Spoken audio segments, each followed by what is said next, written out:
I know that the weather is not the best and that there was an accident on one of the highways. We are expecting around 200 people, and we've got halfway to that, so we will wait for the other half to come. But in the meantime, we've got to get started. My name's Roland Anglin. I'm the Dean of the Maxine Goodman Levin College of Urban Affairs. I want to thank you personally for coming out.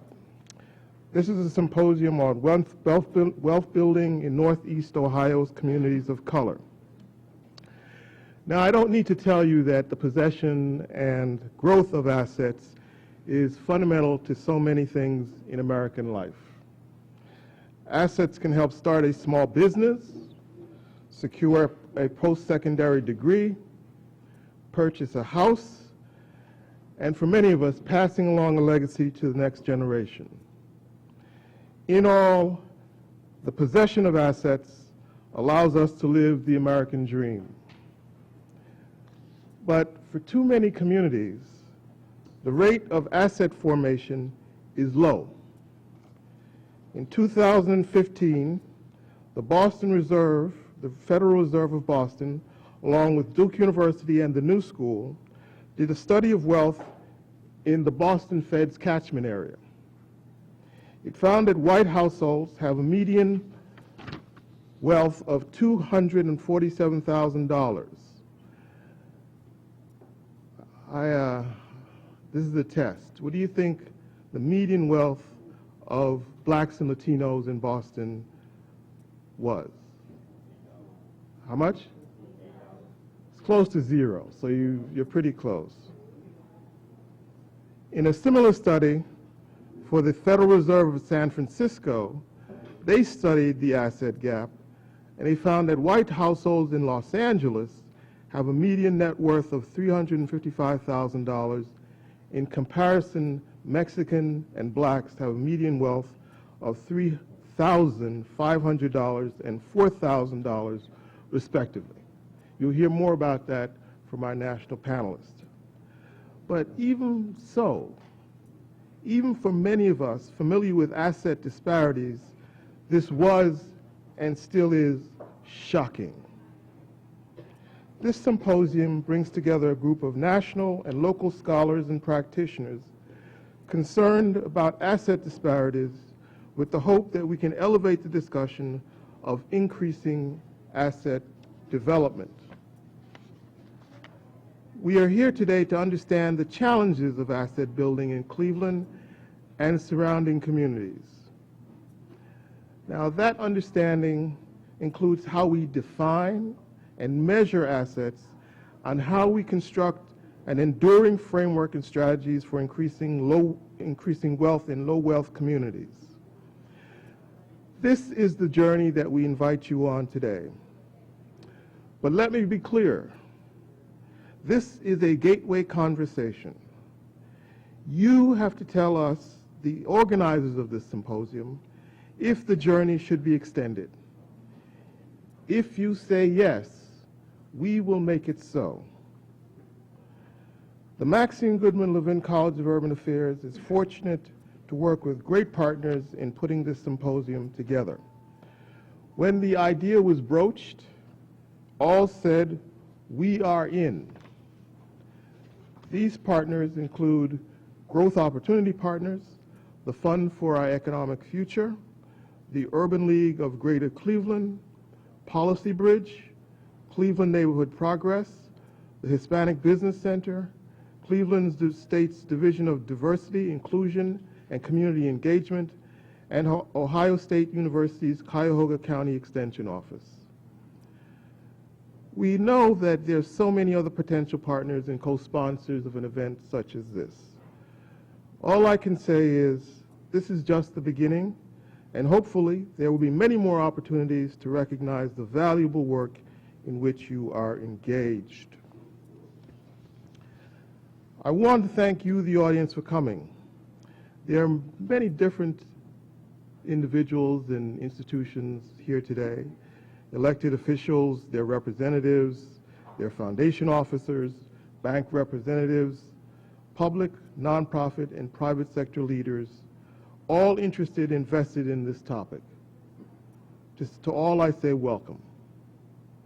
Now I'm going to turn the proceedings over to Michael Jeans, President and CEO of Growth Opportunity Partners. Michael is tasked with keeping us on track and focused. I want to thank him especially for his help in planning this event, and Michael also has the honor of facilitating the first panel. I'm very envious.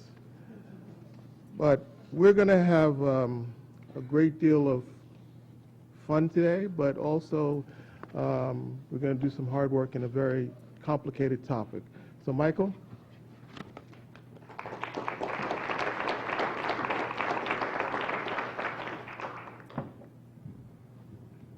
Good morning, everyone. Good morning. Can everyone hear me in the back of the room? No. Good morning, everyone. Can everyone hear me in the back of the room?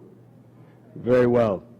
If you can't hear me, just wave a hand. We have a complex topic to cover today, and we want to be sure that you hear from this national esteemed panel that the Dean has assembled for us today.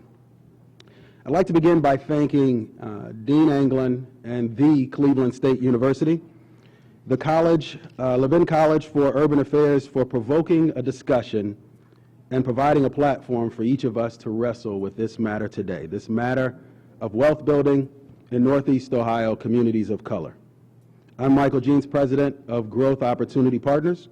You'll hear us referred to as Growth Ops, and we wrestle with this topic each and every day. As the Dean mentioned, my role today is to serve as facilitator and moderator for our opening plenary, National Voices and Trends. But before I get too far down the path, there are a few housekeeping items that I've been told I need to share with each of you to make the day progress smoother and better. If you have a cell phone, I'd ask that you locate it now if you haven't already, and place your mobile device on silent or some non-ringing tone. Restrooms, this is probably the most important, are located just behind us through the double doors. Feel free to move about the campus as you need to for the day. Food and beverage will be for the remainder of the day located to my left and your right. And in the case of an emergency, which we have prohibited, exits are to your rear with an additional exit through the double doors behind me.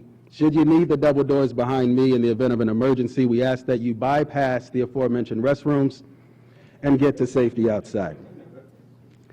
If you look at the center of your tables, there are note cards provided. Those note cards are there so that you can communicate with us. This works best not if we're the only ones pushing out the content, but that you're sharing with us as well.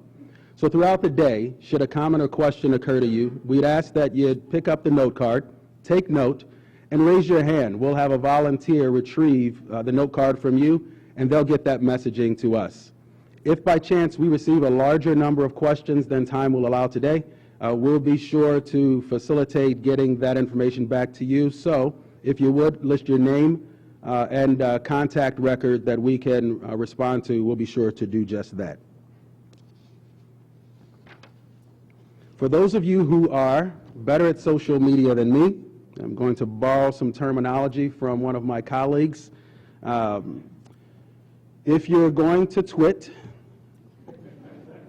maybe a face chat today, but whatever your mechanism may be, the College of Urban Affairs has secured what I call pound signs, and I've learned they're hashtags. At the center of your tables, you'll see a note card that looks like this with 3 hashtags. As you communicate about this day and push this information out to a greater public that couldn't be here today, we ask that you would attach these hashtags to your commentary. Keep it clean and professional, ladies and gentlemen, as we know you will. Speaking of communicating out, I would like to introduce my staff at Growth Ops who've joined us today. We have Jeff Clausen, our Chief Credit Officer. Jeff, if you'd raise your hand. Courtney Kimball, our Manager of Community Development and Education. And Jordan Buxton Punch, who will be serving as our Vice President of Business Analytics. And Jordan also will be helping us with a minority equity fund that we intend to launch later in the year. Are we ready to begin? Yeah, I thought so, but I've got a few more acknowledgments.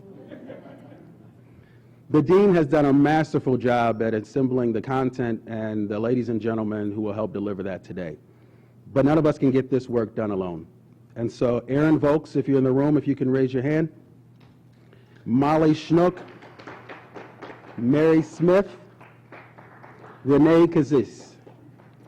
These ladies, please give them a hand.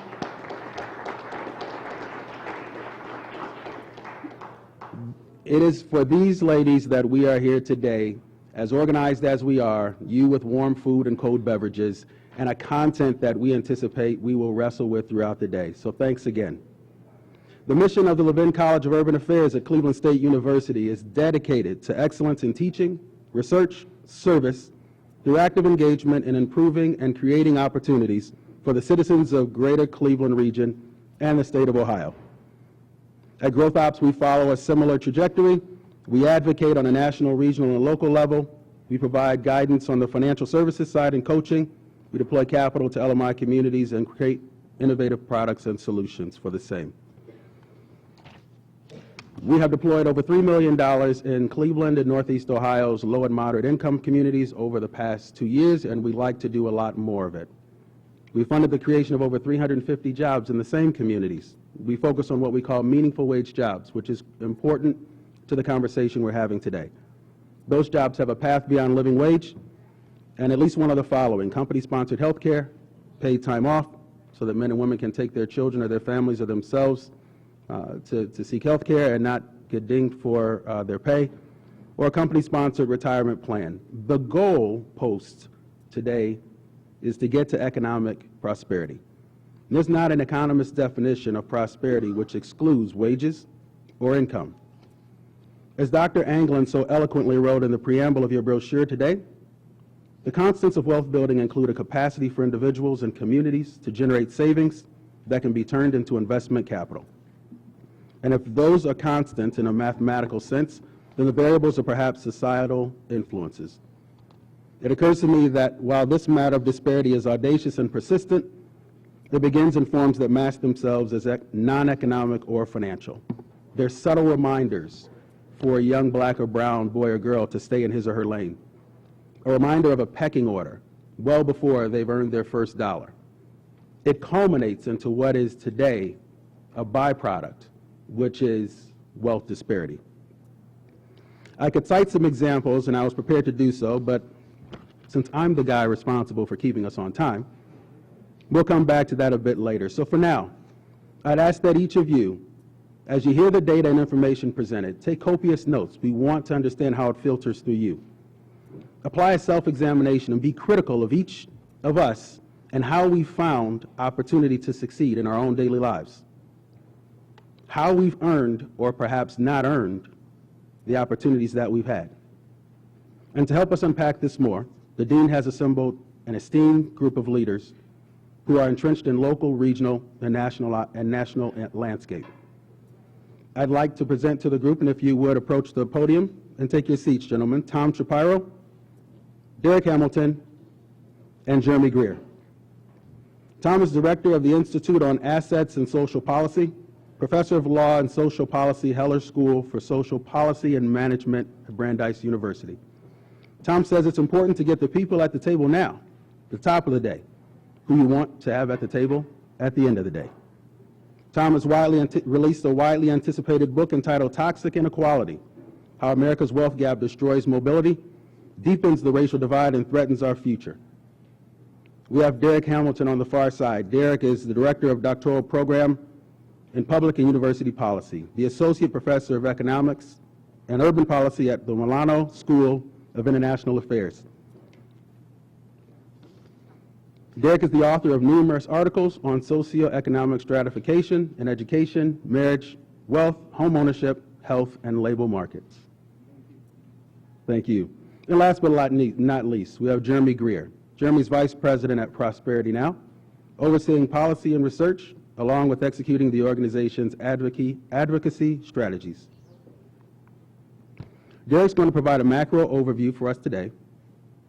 Jeremy, who is our policy wonk and guru, will provide clarity on how policy interacts with the ground. Each of our speakers' bios will be found in your program outline so you can learn more about them. But if you would, ladies and gentlemen, give a warm round of applause and a warm Cleveland welcome to Tom Shapiro.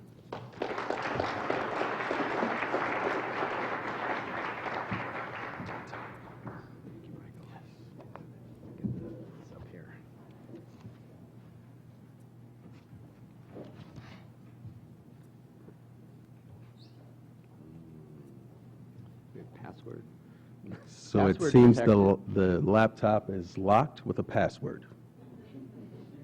Here he comes. I can start.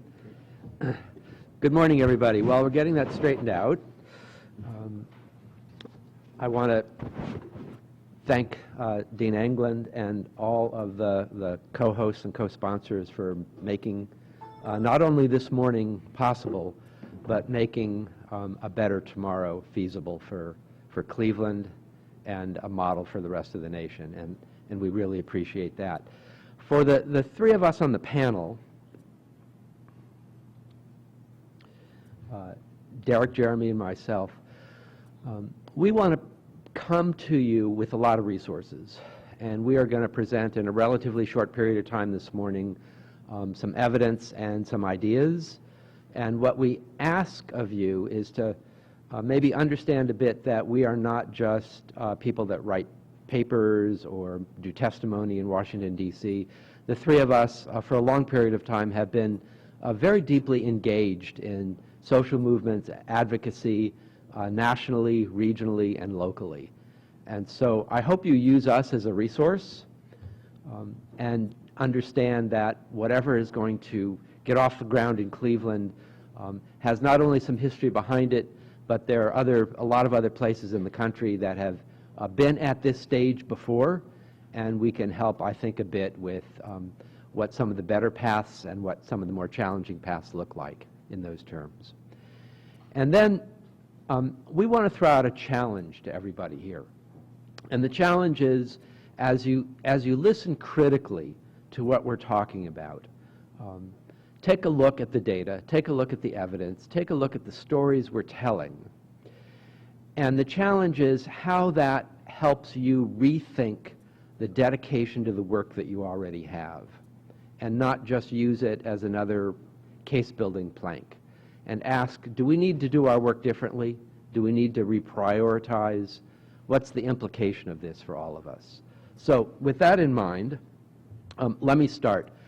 My task this morning, relatively briefly, is to give some of the large national story, and Derek and Jeremy are going to break it down into more of the policy elements and more of some of the local elements and how we can better do that.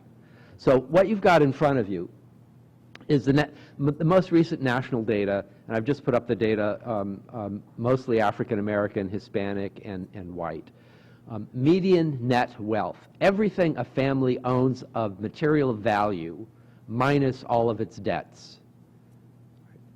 For white families, it's $171,000. For African American families, it's approximately $16,000, and for Hispanic families, it's approximately $21,000.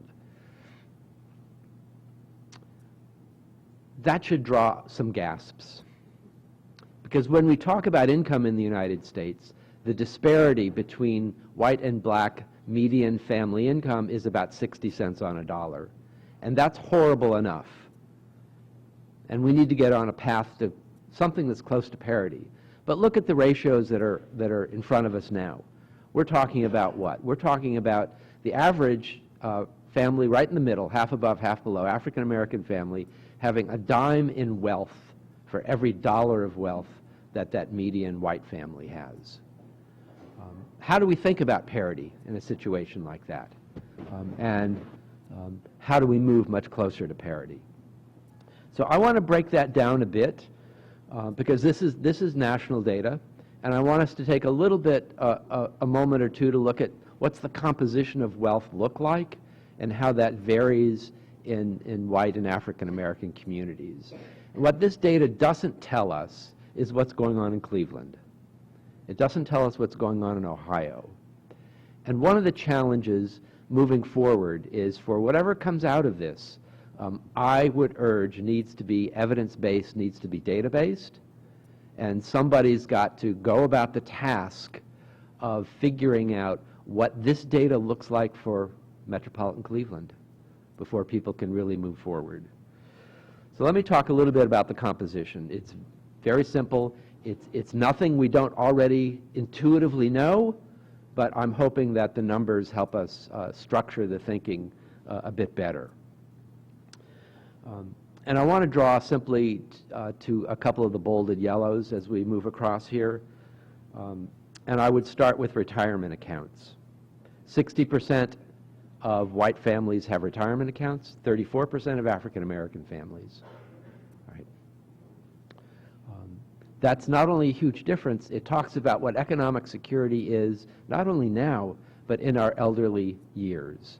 And maybe even more important, as we dig into that, what that reflects to me as a sociologist is that it's much more the case that African Americans who work in institutions that do not offer workplace-based pension funds or saving programs that are offered at all, much less seeded, much less matched. And so as we think about employment, entrepreneurship, workforce development, the wage is not the place to stop. We need also to think about those so-called benefits, one of the most important ones being retirement savings. Business equity. 15% of white families have business equity in their composition of wealth compared to 7% of African American families. All right, so another call out there. Last two call outs quickly. Education loans. We're having a conversation nationally about what to do about student debt and the stone that it puts around students who've gone to college and or graduated college, and how they start their lives with huge debt, and the accumulation of wealth becomes so much more difficult when for decades you're paying off a burdensome student loan. African American students have 31% of African American students have college debt loans compared to 20% of whites. Right. That tells us about how higher education is being financed in the United States, and where the burden goes across the country, but it clearly is more heavily burdened on African American and I will add Hispanic communities. So that's some just quick national data. We're living in an era, the title of my recent book, Plug, Toxic Inequality. And one of the reasons I titled it Toxic Inequality is a recognition that the inequality we're experiencing in the United States today is not our ordinary run-of-the-mill inequality that has been with us and always will be in some ways, but there's something uniquely different about where we are. And one of the things that's uniquely different now in the United States is that we are at historic highs in both income and wealth inequality. And we're here today talking about wealth building. So that's the challenging context that we need to move in. So the last piece of data I want to put in front of us is a way to interrogate a question. And the question is, I'm a professor, so excuse my irony, if not snarkiness a little bit here. We are, after all, some people would have us believe in a post-racial society. Because in the mid-1960s, because of really hard-fought, successful social movements in the civil rights arena, we do in fact have some laws that changed around access to capital, around higher education, around home ownership, around voting, which of course now is going in the other direction. And so shouldn't it be the case with all of those hard-won victories that the racial wealth gap that we're talking about today has started to narrow because we've removed a lot of those barriers? The answer, unfortunately, is a story that the data tell us. And the data I have in front of you now is from a study, a nationally representative study that followed the same set of families. Not two different sets of families at 14 different periods of time, but followed the same set. So now we're able to track what happens to wealth in those families who are arguably or inarguably experiencing the same American culture, the same American policy, the same American experience, the same American education, albeit different schools, and if at the same school, often in different classrooms. And so what we see in this data, which is adjusted for inflation, the racial wealth gap opens up in 1984 at $84,000. 1984 is not a trick year. It's simply the year that the information was first collected. That's why it often serves as our baseline. If we fast forward it up to 2013, that 84,000 gap has not narrowed. It's not even stayed the same, but it's tripled, up to $245,000. So the implication, the story that this data tell us is know that post-racial society, in terms of material racial inequality, in fact is totally off the mark. But it also tells us that as we think about wealth accumulation, there is a historical legacy about the starting point of wealth. But that's not where we have to stop, because contemporary policy, institutional discrimination continue to expand and extend that racial wealth gap that legacy and history has delivered to us. So I would like to end, to help hopefully to tee up some of the conversation and some of the initiative as it moves forward. With a racial wealth gap of $245,000 as it's grown in the same set of families, there are a lot of different sources. Everything anybody in this room can mention as a possible source is going to be true. What we need to focus on are what are the biggest sources? What are the largest drivers? What are some of the original sources, and how do we get to them? And really start with the big ones. I don't like to say it, but I'm 70 years old. I've been in this business around the racial wealth gap for 30 years. I'm not about cleaning out the dust from a small corner we can barely see. We need to have heroic, transformative efforts so that if we fail or don't come close to the goal line, at least we've shown what the path looks like. So let me just throw off a couple of ideas that I'm pretty positive my great friends and colleagues are going to follow up on. We do know what some of the proven tools are here, and they're things like children's savings accounts. They're things like family self-sufficiency. They're things like entrepreneurship and development, especially in communities of color. I'm sure we're going to be talking about that quite a bit. We know a lot about anchor strategies and procurement and how that can operate well in some communities if it's designed and implemented well, and not so well in others. We know about baby bonds as a transformative mechanism. We know about housing security and home ownership. And all of those, in our estimation, my estimation, help to point us to bending that arc. And I would just like to conclude here with why this matters. And let me suggest it matters for 1,000 different reasons. But at the top of my list, I would like to go with 4, if you will. 1, in no particular order, it's a threat to democracy. Racial inequality in the United States is the distance that we still have to go to complete the democratic experiment that the United States promises all of us. It can help position Cleveland's prosperity in the future as a more competitive community, as a more equitable community, and perhaps as a model to other communities like it across the nation. And then finally, it's about what I call lost Einsteins. It is about those youth that we leave behind because of institutional discrimination, because of neglect, because of investment budgets in the federal and local governments that are withering, that allow high-scoring youth to get lost in our systems and deprive us of resources, of innovation, of everything that can help build a better society, while it deprives them of a future.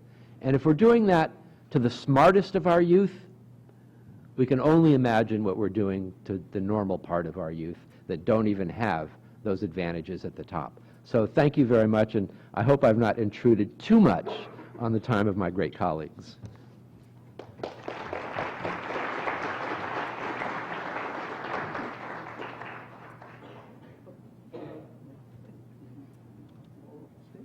I'm teeing you up.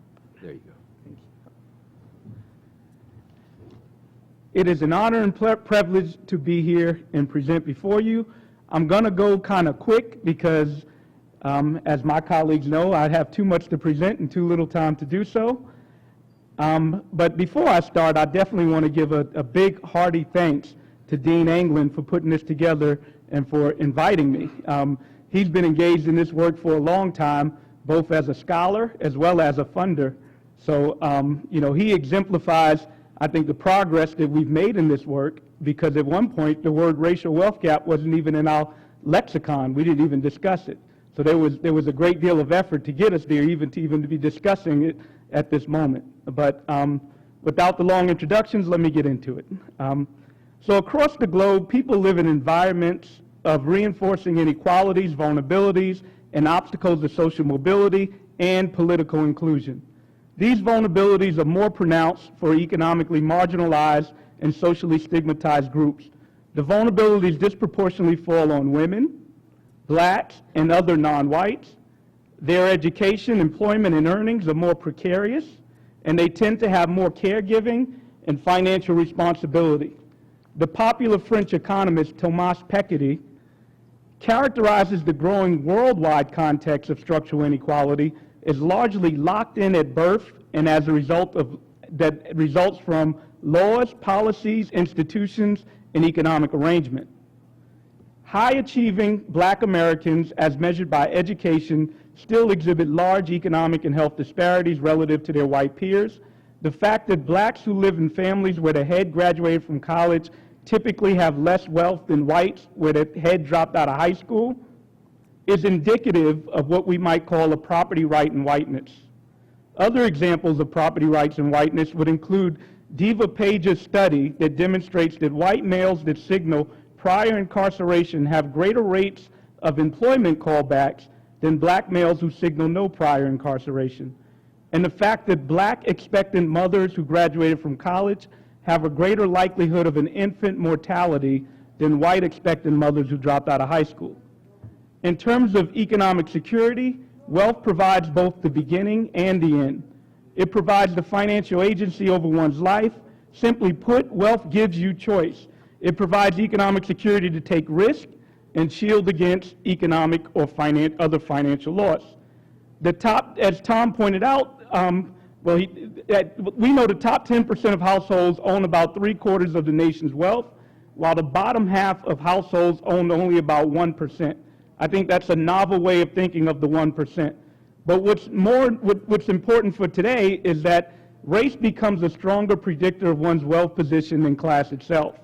As Tom pointed out, we know that the typical white household has about $17,000, $600 in net worth, inclusive of home equity. $171,000. That contrasts with $17,000 for the typical black family. The racial wealth gap is an iterative inheritance that began with chattel slavery, when blacks were literally the capital for a white plantation landowning class.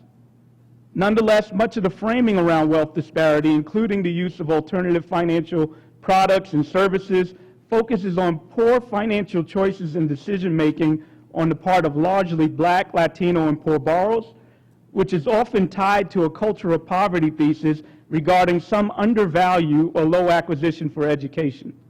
This framing is all wrong. The directional emphasis is wrong.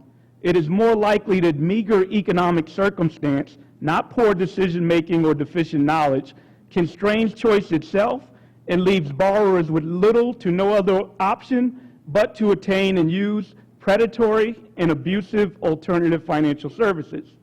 Without a doubt, education is positively associated with both better health and better economic outcomes for all Americans. However, racial disparity in health and wealth persists and even worsens at higher levels of education. In essence, education is not the antidote for the enormous racial gaps in health and economics. This does not diminish the value of education. There's clear intrinsic value of education along with a public responsibility to expose everyone with a high-quality education that teaches them to synthesize and fuse information into big ideas with encouraging teachers trained to deliver curriculums from grade school all the way through college. It's been a myth that black families do not value education, but also problematic is the societal overemphasis on the economic returns to education as the panacea to address socially established structural barriers to racial economic inclusion. So that's the framing. Let me get into some data, if this thing is working. All right, I'm going to use this. All right, so I should be cognizant of time, but I'm going to give some quotes from some qualitative work that we've done. Natalie, by all stretches of the imagination, is middle to upper middle class by our traditional ways of measuring it. She's a 50-year-old Caribbean-born black elementary school principal. She has high education, relatively high income, and an occupation. But yet she says working class means you don't have substantial savings. Everything is contingent on you going to work. And then she goes on to say, we're not well off enough. If something were to happen to me, we could survive for no more than 6 months tops. It's all dependent on me waking up and going to work and getting paid every other week. There's no investments. There's no businesses. It's just me getting up every day. People might look at my salary and think I'm doing very well, but it's all contingent on me going to work. So this is indicative of the fact that if we measure middle class by wealth and assets, there virtually is no black middle class. And black people that have higher levels of socioeconomic attainment define their class status almost solely based on their job. Okay? So we have this other paper called Umbrellas Don't Make It Rain, Why Studying Hard and Working Hard is Not Enough for Black Americans. The title is catchy. My colleague Ann Price came up with it. I love that title. But the main point is that simply observing people with high wealth also having high levels of education does not mean that it was causal. And if we look at racial disparities in some of these things, we can see that black households where the head is full-time employed have about half the wealth of white households where the head is unemployed. And in fact, if you are black and the head is unemployed, you basically have zero wealth to deal with your economic precarity. If we look at education, as was cited, black families where the head graduated from college have about 2/3 the wealth of white families where the head dropped out of high school. And then this is data from the SIP in 2012. Middle class, middle income black families have less wealth than whites that are located in the lowest quintile of the income distribution. Okay. So this is data to prime up the National Asset Scorecard for Communities of Color survey that I'm going to talk about again, I'm rushing because I'm worried about time. But using the SIP, looking at data pre and post the Great Recession, some people give the narrative that the recession wiped out black wealth. That's not exactly right because blacks never had wealth to be wiped out in the first place. What happened was their wealth position went from dismal to even worse. So prior to the Great Recession, they had about 9 cents on the dollar. After the Great Recession extending into the recovery, they had about 6 cents on the dollar for the typical white household. Asians had the largest absolute loss in their net wealth position. They started out with about 24 cents more per dollar than whites, and then ended up with about 83 cents on the dollar for whites. And that many attribute this to where they geographically located. They lived in states that benefited the most from the housing boom, and likewise suffered the most from the housing bust. So what does that tell us? It tells us that asset markets are local. So if we really want to know about the wealth position of those in Cleveland, we need to understand the local context of Cleveland. And also tells us that when we look at these groups, we need to disaggregate by ancestral origin. So if you tell somebody with Cambodian descent that their net wealth position is higher than that of a white person, I think you would be telling them something that they wouldn't fathom because they see their lived experience. Basically, Asians are a heterogeneous category that we need to disaggregate, along with other groups as well.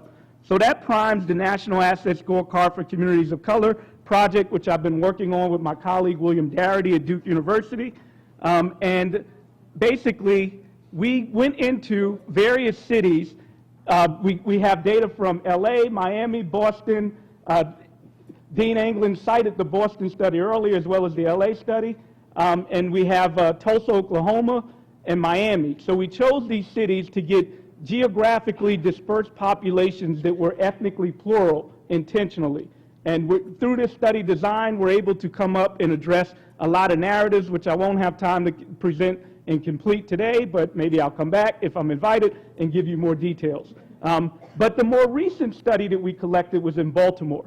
And in Baltimore is not one of the most ethnically plural cities in America, but yet we focused on the intersections of race, incarceration, and wealth. In other words, we oversampled families that had experience with incarceration, both black and whites, and are able to look at wealth positions based on those correlates. Okay? So I know I'm running out of time, so I'm going to, again, go through this quickly. One thing that I wanted to point out is, you know, we've heard the narrative that homeownership is the driver of wealth. I have concerns with that narrative because homeownership is an element of wealth. So saying it's a driver of wealth, as Tom pointed out, many people start out with inheritance that allows them to get the down payment to purchase a home in the first place. So being that it's an element of wealth, it's like saying that wealth begets more wealth. Well, we know that, right? So that's the point. But also wanted to point out is that Asian Indians residing in Los Angeles have about a 40% home ownership rate, but yet they're going to be one of the highest wealth position groups in that LA context. So there are at least some examples of high wealth groups that aren't amongst the most well-represented homeowners. Okay? This is the median wealth statistic, so you can see across the cities the values. Some things I'll highlight. $8 of net wealth for blacks in Boston. In LA, you can see that the black versus the more recent African descendant wealth positions, that's kind of different, 72,000 versus 4,000. But yet if we turn to Washington, D.C., you can see that the more recent African immigrants, their net wealth position is slightly lower than that of black Americans, $3,000 versus $3,500. You can see in the Asian population there's heterogeneity. Koreans in LA have a net wealth position of $23,400, yet in DC they have a net wealth position of close to $500,000. A quick anecdote, we presented this data in LA and we presented it before some community partners, and someone of Korean descent made the joke. He said, last night I went to bed thinking I was a model minority. When I woke up after reading this report, I realized I was wrong. And so this helps us dispel some of these myths about model minority. We can see that based on ancestral origin, even amongst Asian groups, there's heterogeneity, as well as where you live. Okay. All right. So last piece of data I'm going to show you, then I'm going to get ready to conclude, I guess. This is the intersection of race and incarceration and wealth in Baltimore. And you can see that black families with no history of incarceration, their median wealth position was 0. Now, please don't cite and distribute this data yet because it's preliminary. We still got to kick the tires, but I'm giving you some highlights of what we're finding. If you were previously incarcerated, negative $150. For the white group, now this is whites only residing in Baltimore, not the metropolitan area.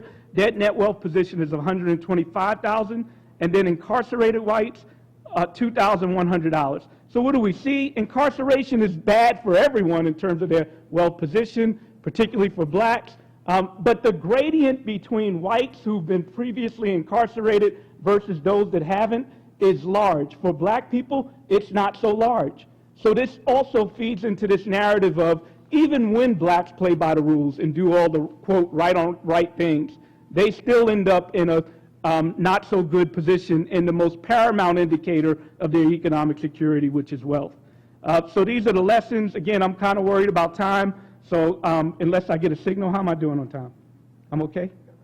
I got to wrap up. Okay, so I'm not going to be able to go through the conclusions, but I'm going to end with some policies and tell you that here's what we do from a policy perspective.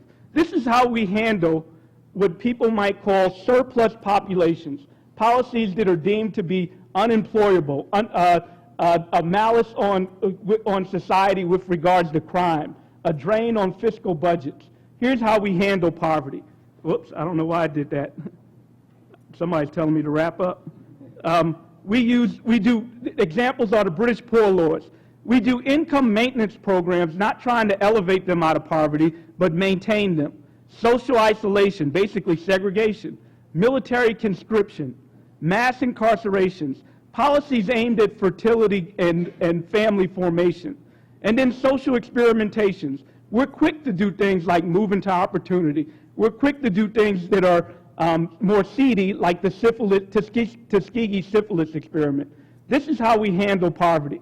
Rather than trying to manage poverty, we think we should have bolder policies, and one is the baby bonds program, which is intended to address inequality by seeding every American with a trust fund so that when they become a young adult, they will have some seed capital that allows them to benefit from the asset appreciation of a home, a debt-free college education, or seed capital to start a business, because in reality, only the top 10% of Americans really engage in active savings. Most of the savings that Americans get come from some passive instrument like homeownership, like being in a job that provides access to retirement accounts.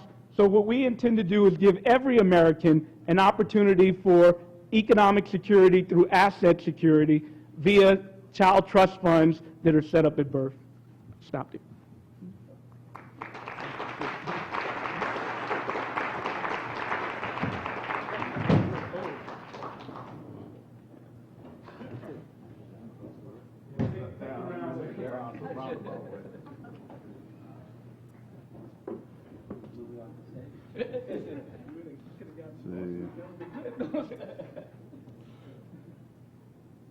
Is Cleveland State well bonded? If we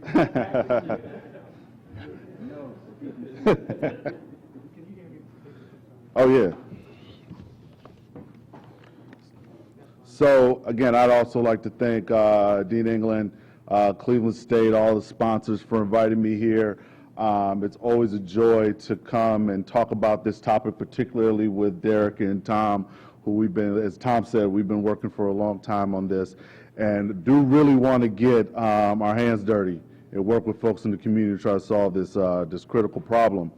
I'm also going to, for the sake of time, go through fast, which means I'm probably going to skip some slides. One, because Tom and Derek covered some of it very well, and I don't need to repeat it. And then also because I think we want to take some questions from the crowd. So just so you don't know, in case some of you need to be introduced, Prosperity Now is an organization that really focuses on helping families build family stability, wealth, and eventually prosperity, that kind of dream in which people want to pass down wealth to the next generation. I tell you, you can talk to any family in this country, and they will tell you that their dream is to give something to their children. And that's universal, and that's something that we can and should hold on to. But I want to start with a place where Tom did start, and Derek dived in. This is not accidental, this wealth gap. So our country, from a public policy standpoint, and you know, talk about, I'm a wonk. I'll give you a wonk alert when I do go wonk on you. But as a country, we have invested in building the wealth of people in this country. We have taken our government dollars and we have put it back into the hands of families to invest. As far back as the Homestead Act, onto the GI Bill, and even today through tax policy, we invest in families building wealth.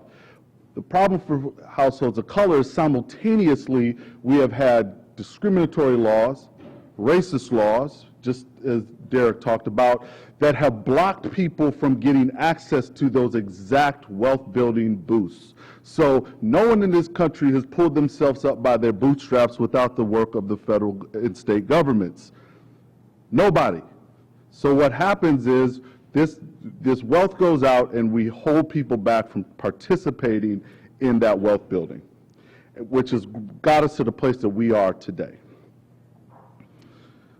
Tom covered this, I'm not going to go. So I'm going to go through some Ohio numbers. I want to talk a bit about Ohio, and I'll tell you, we have a product called the Prosperity Now Scorecard, where you can get all this data. And see that website at the bottom of the slide? You can go there and get this data yourself and use it yourself.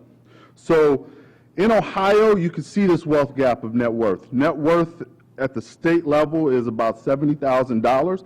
But if you look at white families, it's about $86,000. For black families, it's $2,000. That's a larger wealth gap than you see nationally between white and black families here in the state of Ohio.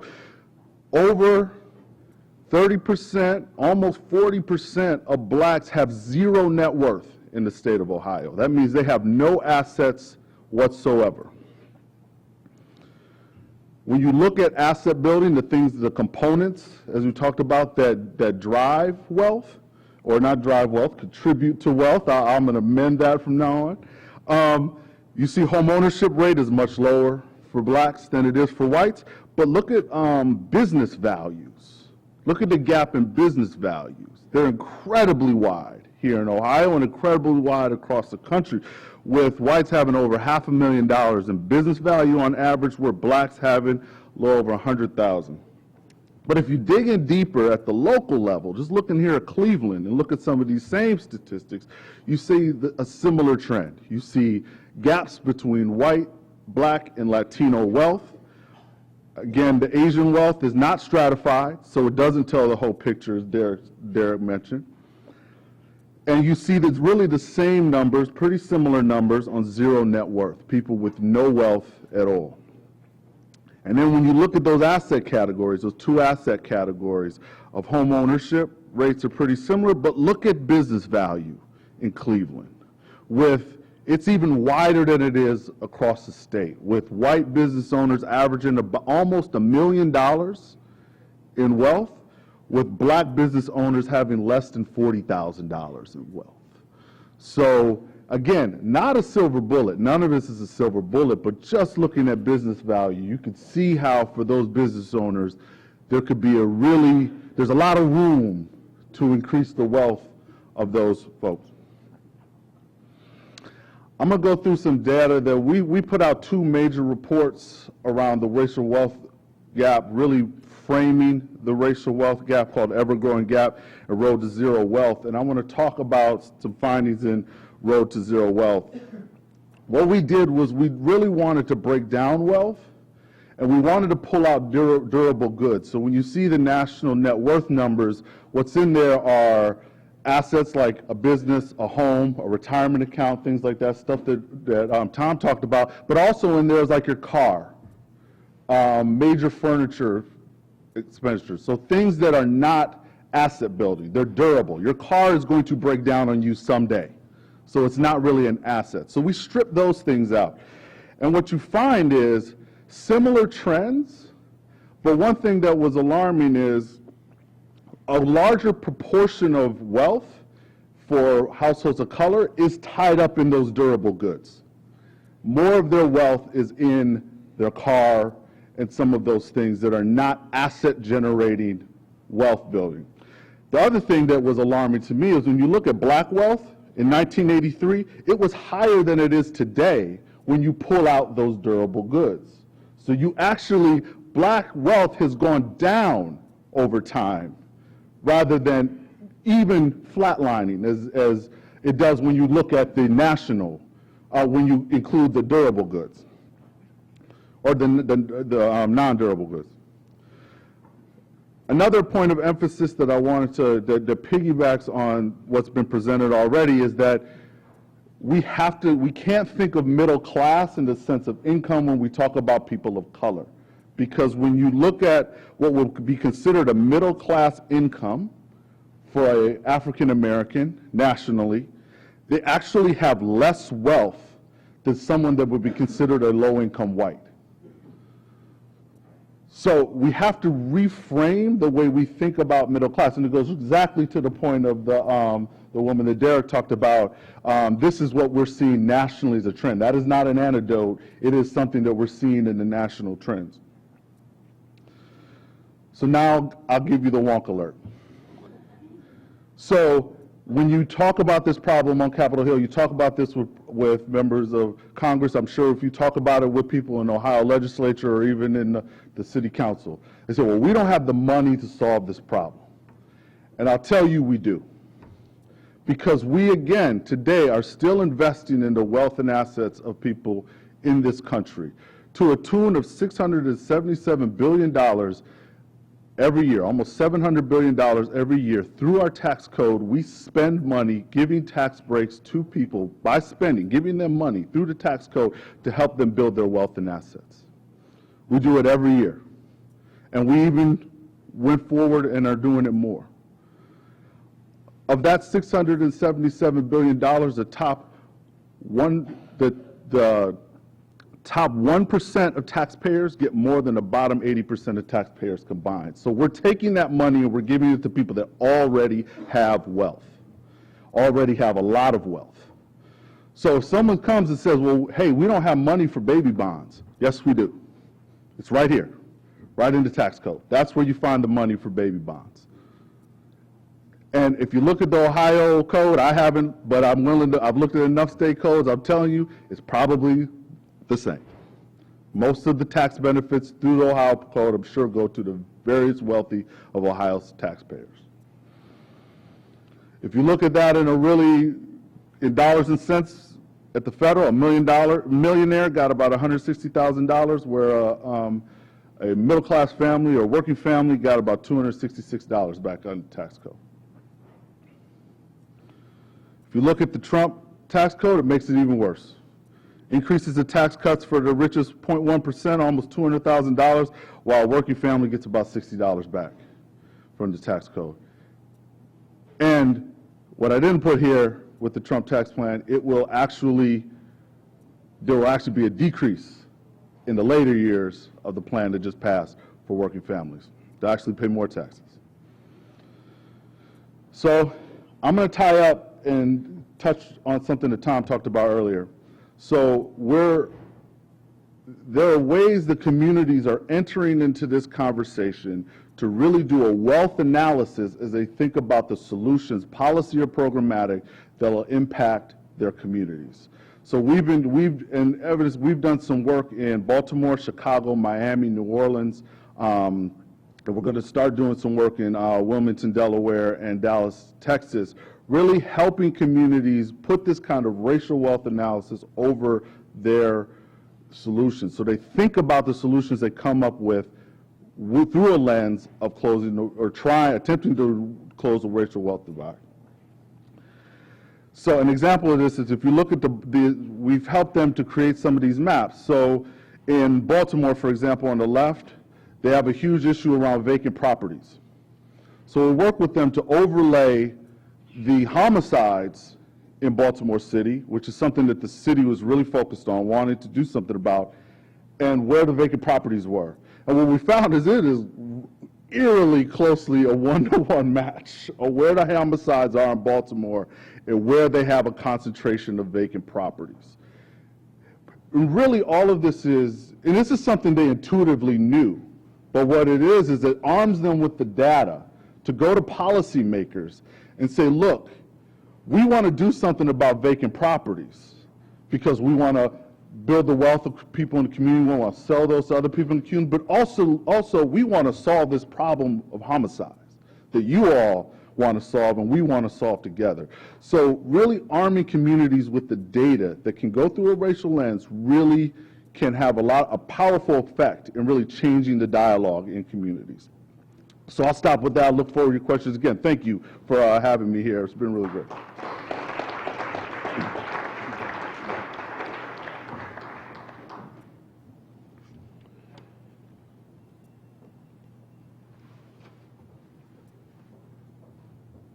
You know, what compels me about the conversation today is the benefit that we have in a platform of higher education where we don't have to hide behind terms. We can't be afraid to call race what it is.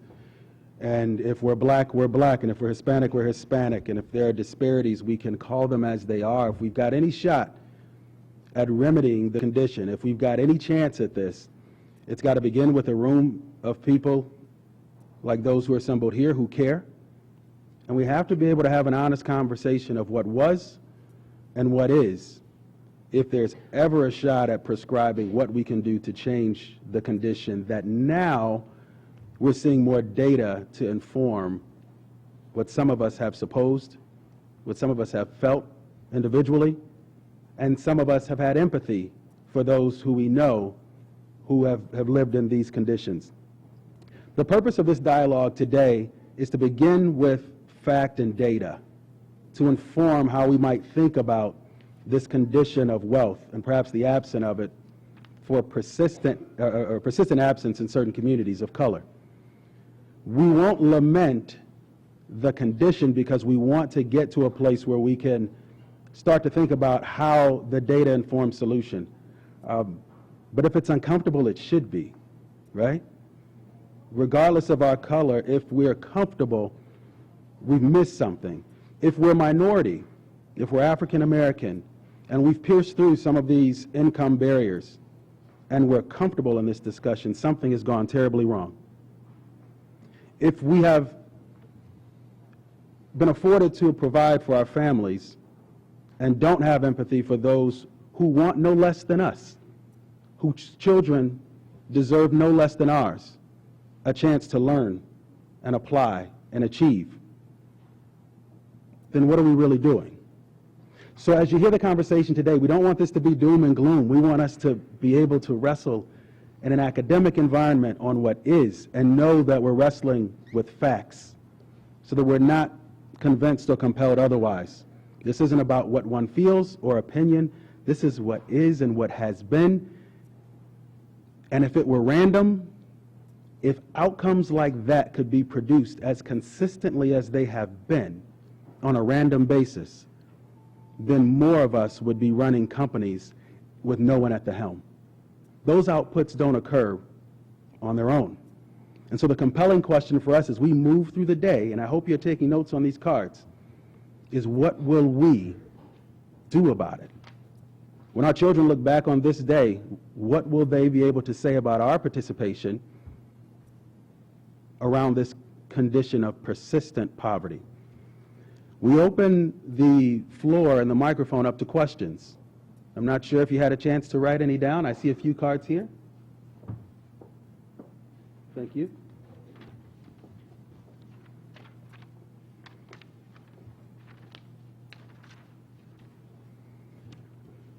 Tom, your table showed increase in black wealth between 2001 and 2007, but a decline after that. Why did that occur? So, is the mic live? Great. So, thank you.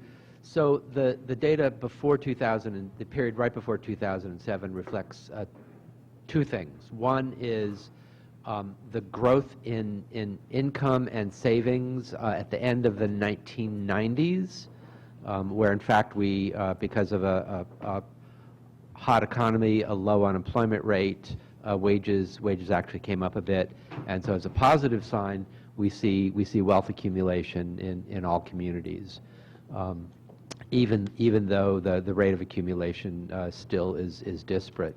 But the key point there is 2007, and that's we usher in the Great Recession and the foreclosure crisis, and that's where wealth in a short period of time for a long period of time goes down for most folks. For a short period of time, it goes down for the white community by some pretty drastic numbers. And I think Derek captured that pretty well in terms of not so much loss of wealth, because there wasn't much wealth to begin with. And I think that's really key there.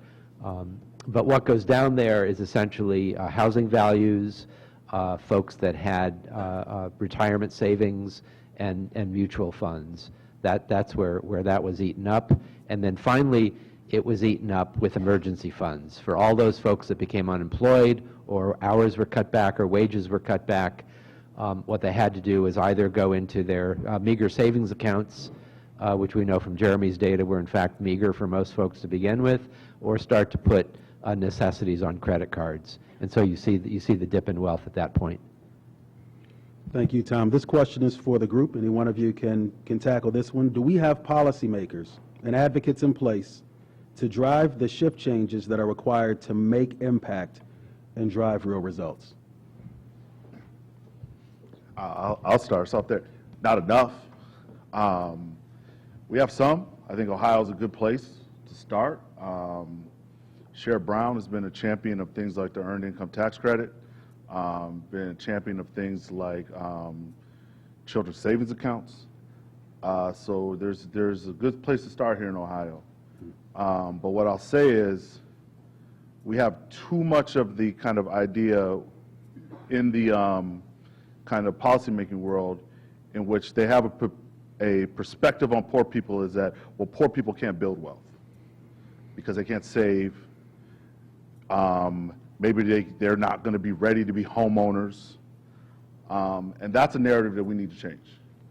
Because until they really understand and believe that people can build wealth, we're not going to see the type of policies that position people to build wealth. For example, the Eitc is a great example because I think it is a type of policy that it can help people move up the income ladder and be able to start to build wealth because it's a very simple premise. If you're a working person and you're low income, we're going to provide you more income. And we're going to trust that you're going to do the right things with that income that are going to help you and your family. And then we're just going to sit back and we're going to let it happen. Those are the types of policies that we need to push forward more. It's what I love about the baby bond idea, which Derek will talk about more, because again, we just need to trust families that they're going to do the right things and they're going to move themselves ahead.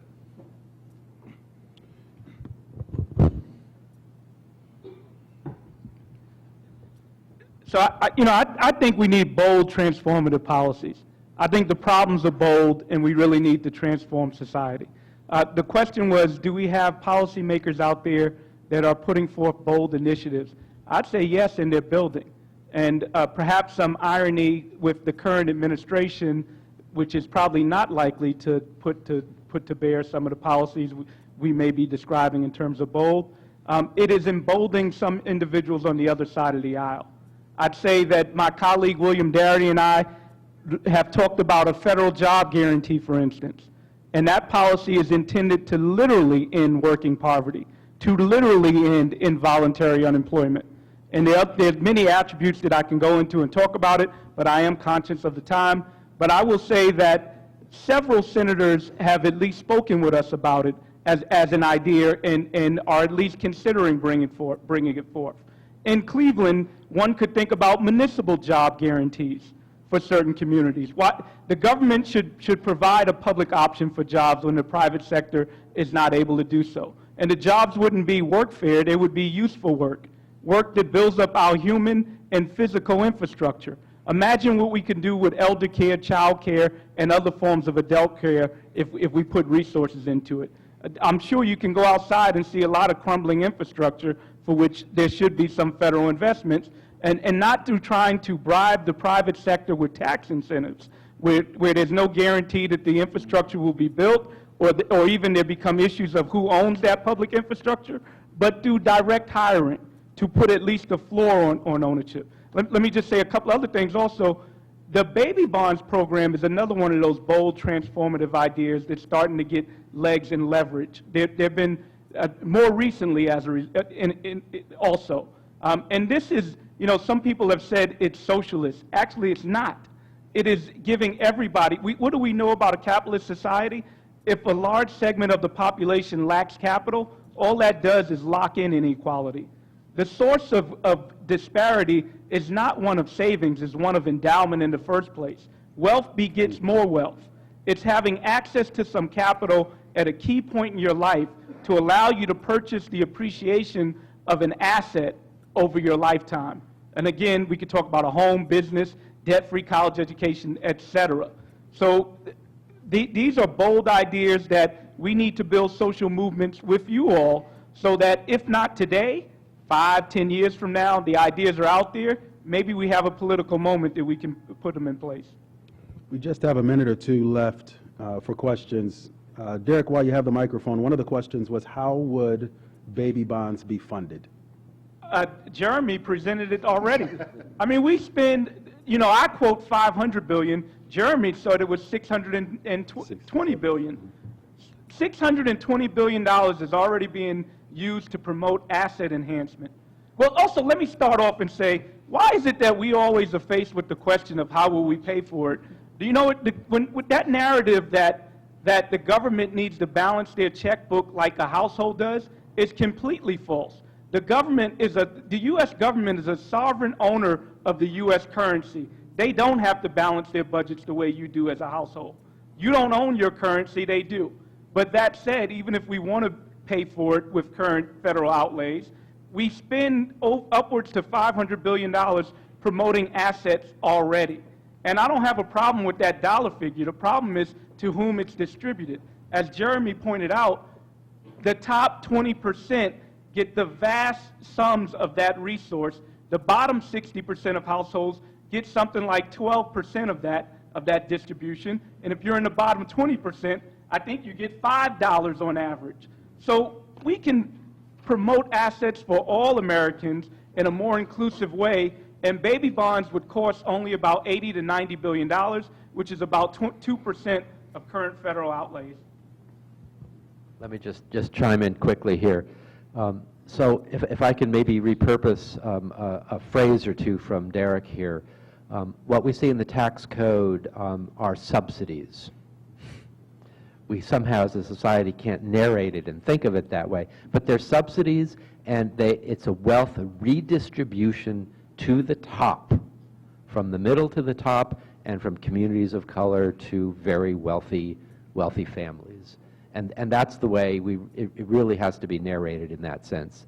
And in addition to Jeremy's way of thinking about how to come up with that money, I would throw in one of my personal passionate favorites, the estate tax, which just has been revised even more so to redistribute wealth to the top.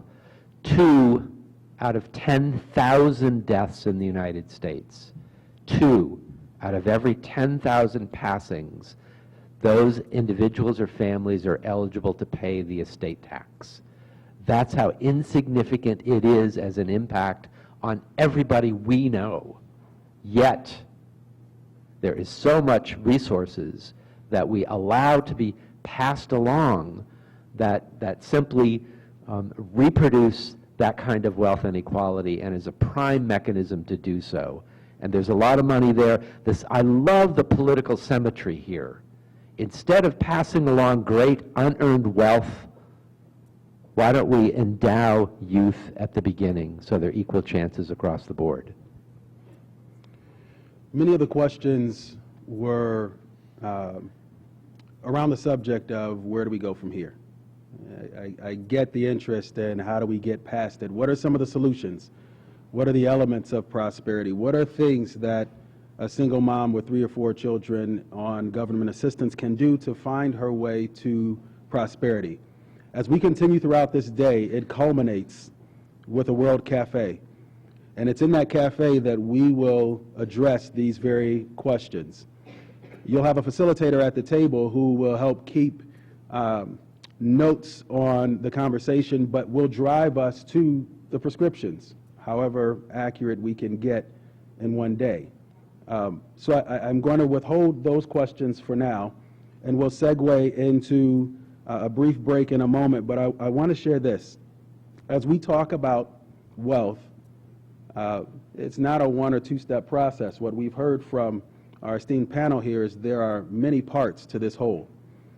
But what we've also heard is there are systemic challenges and barriers that preclude black and brown people from attaining wealth. And as one of the note card writers referenced, there's a challenge to retain it. And there have been systemic laws to ensure that any wealth that had been attained had been taken away. So as we understand then the complexity of wealth, it has to begin with an income dialogue. We also heard that we can't educate our way out of it. And for many years we were told that, I was told, right, that I could learn my way to a path that maybe wouldn't cost me my life if I had a broken tail light. That the stress that a young girl who was interning with Growth Op shared with me, that she gets up 7 to 8 times in a night to check the door to make sure it's locked. How might she show up for school in the morning? So these begin with an academic conversation, but the disparities begin very early, and the ability to wake up and compete at the same level as others creates a unique disparity of itself. But we have to get to a place where income is sufficient such that there can be a surplus and a savings. So wages is a component. And we have to be diligent about that. We can't be lulled into a narrative that tells us that we don't need wages in our community, that insurance is more important. I read a study last year that suggested that, and I was floored, because insurance doesn't put food on the table. It doesn't pay the mortgage. It doesn't pay the rent. And once we have those savings, there needs to be an investment. And what we found is that without the proper education and guidance and someone to help us navigate the barriers, those who are new to investing may not be oriented to invest in assets that appreciate, assets that have value. And so that dialogue needs to change as well. But there are 3 steps just to get to the investment. Then you have to get the investment right, and somewhere in there, there's wealth. 54% of Americans invest in the stock market, yet the performance of the Dow and the S&P is how we determine the financial viability and strength of an economy. How can nearly half of us be precluded from or extracted from the very mechanism that's used to determine how well we're doing financially? It begins to speak to a value proposition of certain folks over others. I'll leave you with this. As the question came around on how do we maintain the wealth that's achieved, it gets to absorption. So as we walk the path of wealth beyond income and savings, we have to think about how do we secure it? How do we get to the end of our generation so that the next generation, our children and those who follow them, don't have to start over? There was a question around insurance policies. What roles might they play? We're getting into the solution conversation, and my role is simply to prime it for you. As we transition, W.E.B. Du Bois said, the South believed an educated Negro to be a dangerous Negro. And the South wasn't wholly wrong. For education among all kinds of men always has had and always will have an element of danger, of revolution, of dissatisfaction and discontent. Nevertheless, men strive to learn. Before we go to the next panel, I want to take a point of personal privilege to acknowledge someone who has, these issues have been at the forefront of his career and his passion for many years. And that's our President, Ronald M. Berkman, President of CSU.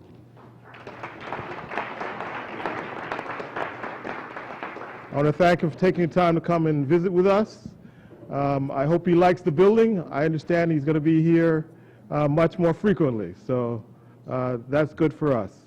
So I'm going to turn it over to my colleague. Thank you, Dean. Before we get started, I would just like to once again thank the previous panel for just a scintillating presentation of data and information that puts in context the issue of how difficult it is to think about the issues of wealth creation and asset building in communities of color, and also some of the issues that we are going to have to confront as an American society to overcome many of the things that are endemic to those problems. I'd like to introduce myself. My name is Gregory Brown. I'm the Executive Director of Policy Bridge, and we're a research and advocacy public policy think tank that focuses on issues affecting African American and other underserved communities. I will be serving as the moderator for this panel, and wanted to kind of set the tone with a couple of things that are based on the elements of why we think this discussion is not only very important, but very timely. And the first is, and you'll receive a copy of this, Policy Bridge's most recent report entitled A Dream Deferred, The American Dream of Prosperity and Opportunity Has Eluded African Americans, really does drill down on many of the things you've heard this morning. But we came away with 3 kind of high-level recommendations that we thought were critically important. And I do want to say that there will be copies of this report available for you before you leave. Right, Dean? Okay, thank you. The first is that given all of the data and information and the processes historically that have occurred in this country, we believe it is really important to take the time to stop and think about why these things have occurred and what we need to do to change them. And I always quote a professor from the University of Chicago, Dr. Harry S. Green, who developed a systems change theory that says every system is exquisitely designed to produce the result it gets. And so if we think about what Dr. Green's theory of systems analysis was saying, he's basically saying that what we see in our economic systems are by design. There is no question that they're doing what they were intended to do, and that if we want them to do something different, we have to change them. To that point, Policy Bridge came up with, as I said, 3 high-level recommendations that we thought were critically important in this report. The first being that we have to have a prospective transformation of leadership, which means we have to not only look at the data, but begin to ask different questions about the data. And those questions will drive us to think differently and understand the data differently, which will lead us to act differently. In so doing, will lead us to then think about the ideas related to inclusion, related to equity, related to prosperity for all. The second thing we talked about was the need for not only systems change, but cultural change. And that can only happen when you have a perspective transformation, not only of leadership, but people who look to leadership for direction.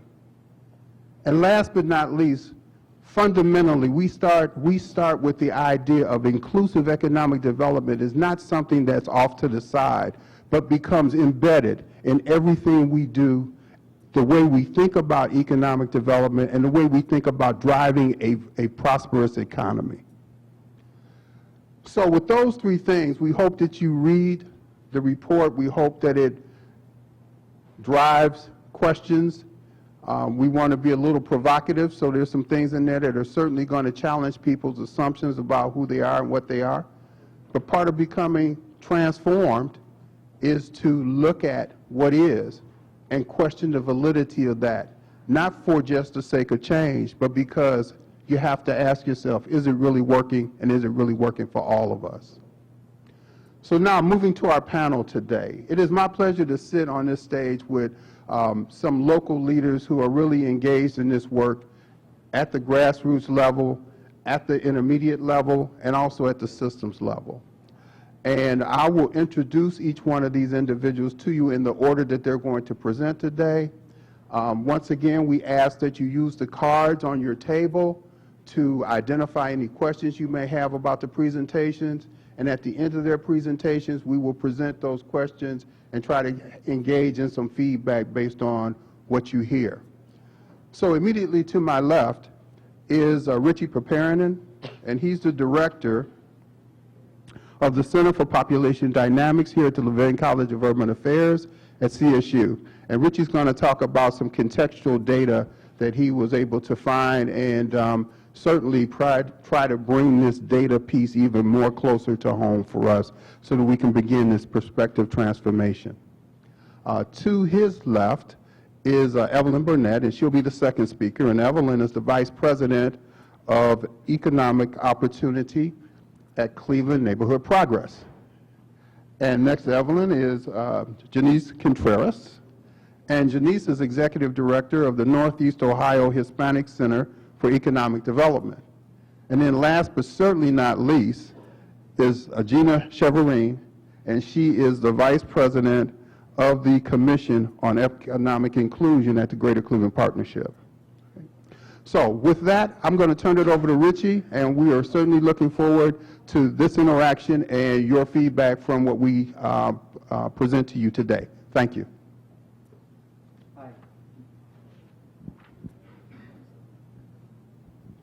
Can you hear me in the back? So I direct the Center for Population Dynamics. We look a lot at local data, but we also look at Rust Belt cities. So that's our real sweet spot, industrial Midwest cities. And we look at the macro level, the jobs market, the micro level, income and housing, and then how those two influence community development. So we go from big to small. So I'm going to give you a little bit of data from a working paper I'm doing with the dean on trends in white and black income. Now we're going to look at nationally top 40 metros, the big cities in those metros, and then I'll bring it down to Cleveland for some surprising, or maybe not surprising, but definitely eye-popping statistics for Cleveland. So we talked a lot about wealth in the previous. I'm going to talk about income. So jobs are a huge source of wealth. Income is a huge source of wealth. And there's been a dislocation in this region of income, particularly through deindustrialization. So think about that as we go about this. So largest 40 metros from 2005 up to 2016, the gap in white and black income was 20,000 in 2005. It grew to 30,500. So income gap only got worse nationally. So largest income gaps are in successful cities, believe it or not. San Francisco's number one, 99,000. DC, 88.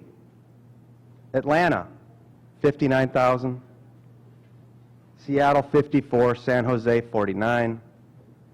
Boston, 45.7. So when we think about successful cities, cities that went from labor to knowledge, cities every city wants to be. These are the superstar cities, winner-take-all urbanism, and they have the worst gaps racially. So when Cleveland goes from goods to services, when we do our economic restructuring, we have to keep this in mind, what we don't want to be. That's exceedingly important right now, because the trends right now are bending towards what we don't want to be. So in Cleveland, we'll talk about these trends right now. In Cleveland, black household income in 2005 was $20,400. Fast forward that today, it didn't move. $20,800. When you take in inflation, it decreased. Looking at white income, this is city proper. It was $32,800 in 2005, jumped up $41,000 in 2016. Huge divergence right now. And that divergence has been recent. Median household income for whites in the city of Cleveland increased 28.1% just from 2012. Went from 32,000 to 41,000. That was the 5th largest increase out of the top 40 cities, ahead of Boston. So when we see the change of the city, we see the real estate changes. We see the demographics changing. We see the economy changing. It's largely this movement of affluent whites into the city, otherwise known as gentrification. Now let's look at the picture of black median household income for the city proper. We discussed the black income only grew 6.4%, and that probably decreased with inflation adjusted. Cleveland's median household black income was, like I said, $20,400. Where do you think that ranks out of the big cities of the top 40 metros? Any guesses? Last. 40th. Other cities include Minneapolis, Miami, Cincinnati, Providence, Detroit, Pittsburgh, Milwaukee, San Francisco, and St. Louis. So folks will say, African Americans, the top 100 metros, over 50% of African Americans live in the suburbs now, and that trend's only increasing. Hispanic suburbanization is also rapid. So folks will say, well, let's look at the metro rankings.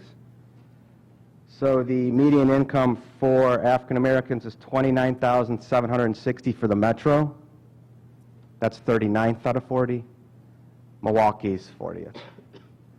So there's problems, obviously, locally. What we do about those problems we'll talk about, but I wanted it to put it in perspective nationally of about what's going on. Now, one last comment. You know, when we think about, when you look at those bottom 10, a lot of them are industrial Midwest cities. They were locations for the great migration of African Americans. There was jobs here in the 40s and 50s, and actually in the 60s it started turning around all the way in the 60s. So unemployment for black workers in 1960 in Detroit was 5 times that for white. This is 1960.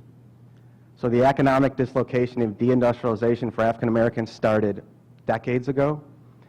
Why that partly occurred was manufacturing has decentralized, not only automated, but went to suburban counties. That was not only because of the highways, that was a volitional effort by the federal government to decentralize industry in case of an attack. The problem was African Americans couldn't move to where those jobs were because the Fair Housing Act wasn't invented yet. So think about the echo of economic dislocation, how that persists. Now those top 10 metros, Milwaukee, Miami, they're also the most segregated in the nation. And I think Evelyn will talk a little about this. You know, it's not just economic dislocation that's the problem. We're also getting into the concept of social determinants that go along with segregated cities. And when we're talking about social determinants, so the healthcare industry, for instance, notes that clinical care only represents 20% of health. 20% of health is what doctors can do. 80% is everything that goes outside the doctor's office. So housing quality, transportation, food, income.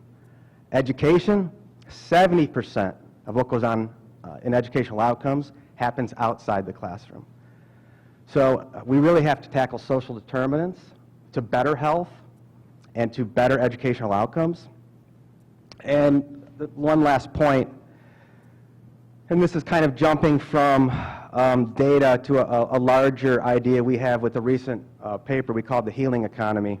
Now, when you think of traditional economic development, human capital is an input. I think, you know, in the new economy, human capital's got to be the output, and I'll give you an example. So Cleveland is a healthcare hub. We've economically restructured from cars and steel to healthcare services. A lot of what's going on in the health tech corridor is because we have hospitals in Abu Dhabi, we have hospitals in London, we have hospitals in Florida. We do a really good job of getting wealth from outside the region, taking care of folks' health outside. Meanwhile, we have rampant health disparities all around the city. So our human capital, our science workers, are actually exacerbating the inequality locally. Now, what if we focused on population health as the outcome instead of treating services outside?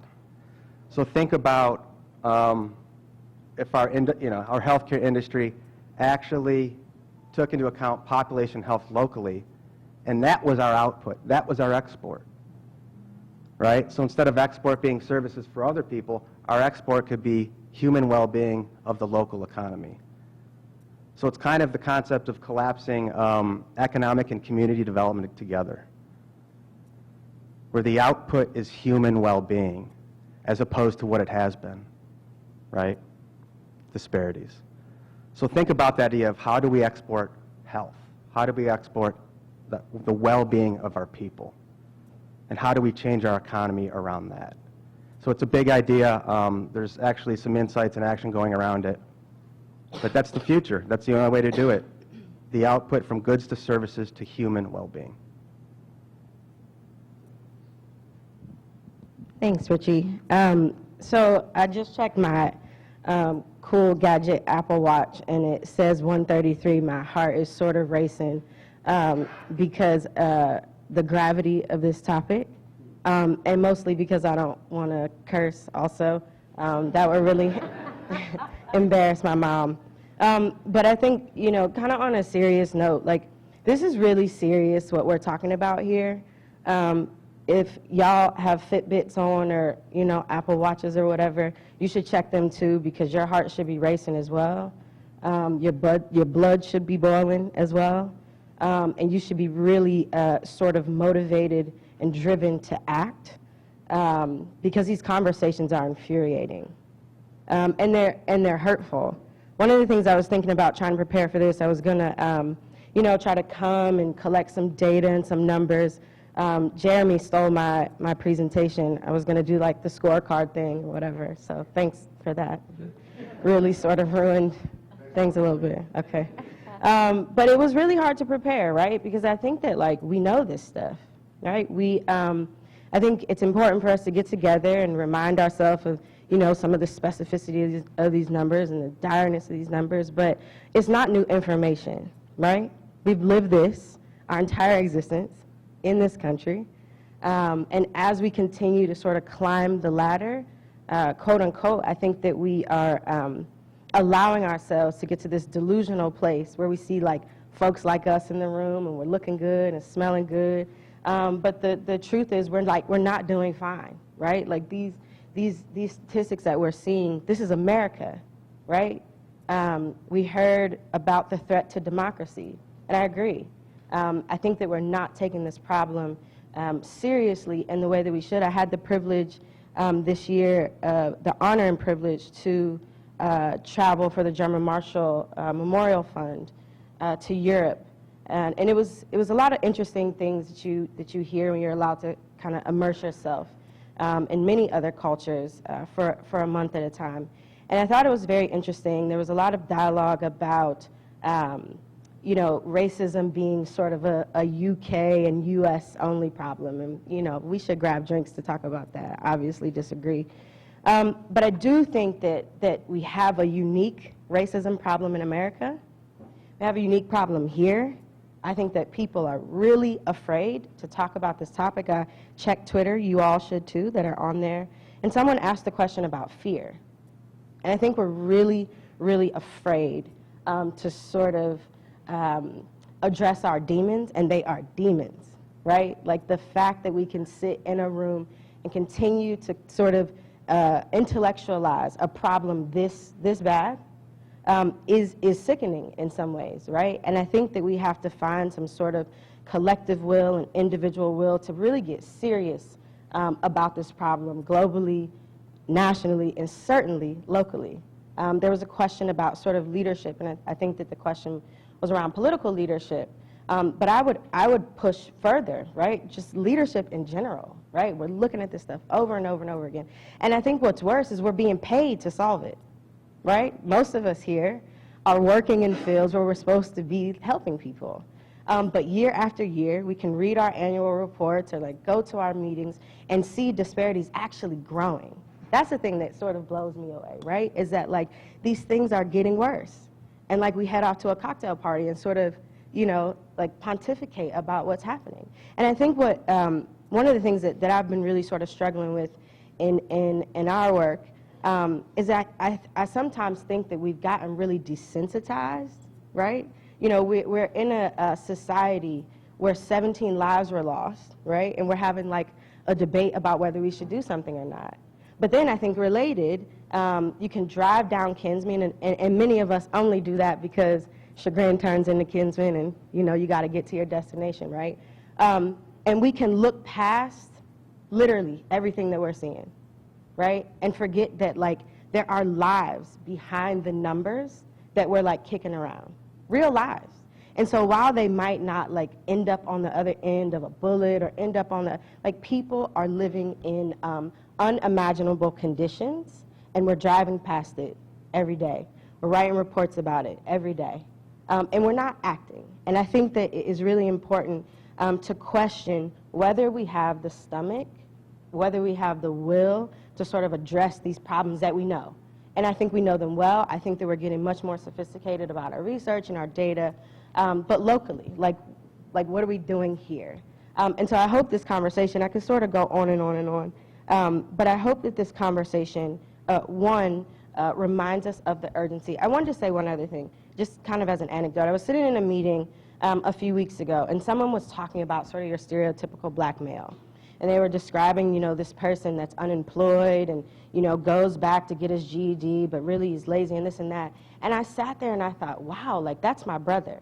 Not like my brother, but like my brother, my actual brother, right? And that's a hard thing to sort of stomach when people are sort of intellectualizing things in that way that speaks to his laziness or his apathy or whatever. And that's a person, and that person is my brother, right? And I think that it is important for us, as we're sort of kind of wrestling with these problems, to understand that the person sitting next to us, our colleagues, our peers, our contemporaries, like this data for them is not a report. It's real, right? It's like someone that they love, it's someone that they care about, and it's someone that, because we're focused on like the behaviors of people and not systems designed to keep those people oppressed, right? That there's nothing that they can do as you talk about someone that they love or that they care about in that way. So before a cuss word comes out, I'm going to sort of stop. I really hope that as we go into the World Cafe this afternoon, we really try to move past some of these race-neutral policies that we're always sort of, finding ourselves needing to compromise around. I think that the data that we heard this morning really, it should sort of exemplify the need for why we need to move past these race-neutral policies. I also heard someone earlier talking about trust. And I think for me, trust feels really eroded.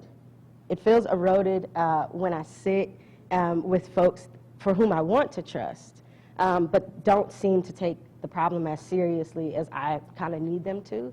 And so that trust is not there. And I also heard someone talking about social movements. And I think that that is what is urgently necessary here. The last thing I'll say, and this is perhaps unpopular, but no, I mean it from a place of love. I joke with some of my colleagues and friends about, C-Town. And I think what some of the numbers that Jeremy stole and presented to you guys this morning makes me really question, like, is C-Town like a C-Town, right? Like A, B, C, D, F? Like, are we a C? Because that's what those numbers sort of demonstrate to me. And I think that our actions and our behavior are around a C too. So I really hope that we feel some fire in our bellies this afternoon to get a little bit more serious about, I think, some of the things we've heard today.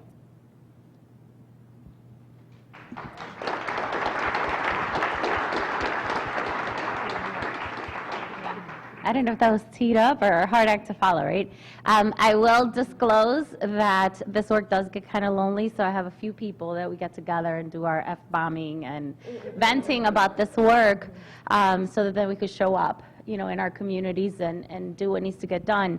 I had the opportunity to take my current leadership role about 5 years ago in the neighborhood I grew up in. I'm a Lincoln West High School graduate. I grew up on West 30th and Clark, so I go to work where I grew up, and so my work is personal, and there is no balance. It is what it is, and I think for a lot of us, it does cross-sector, and I don't even aspire to have a work-life balance because I wouldn't even know what to do with it.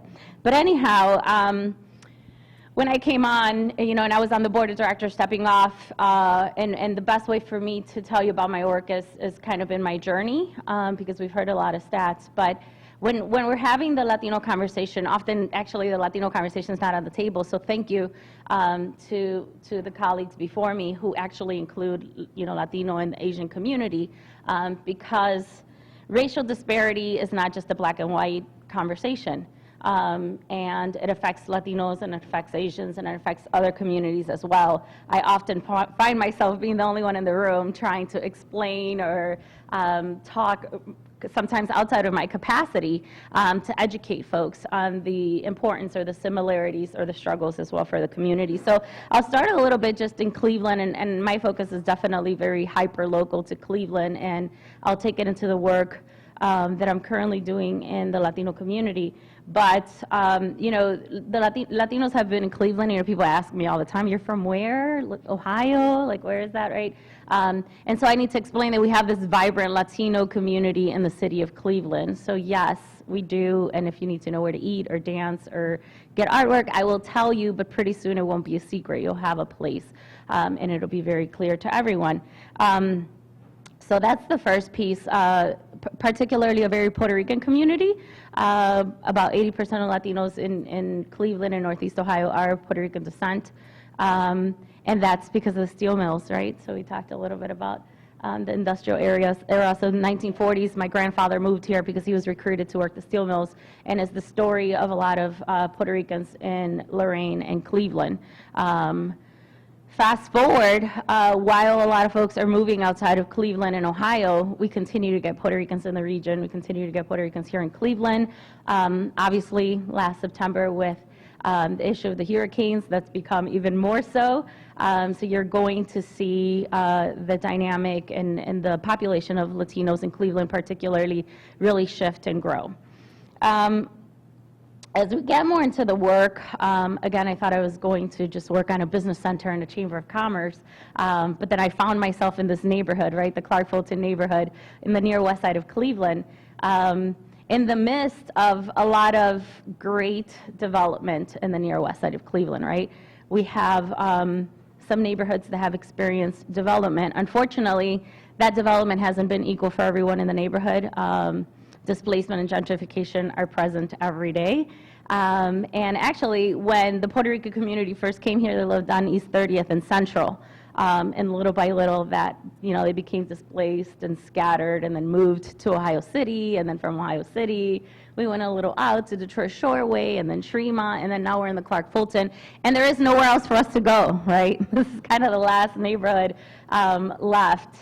So when institutions start discussing planning, community planning and neighborhood development, it's in a very traditional kind of one-size-fits-all box.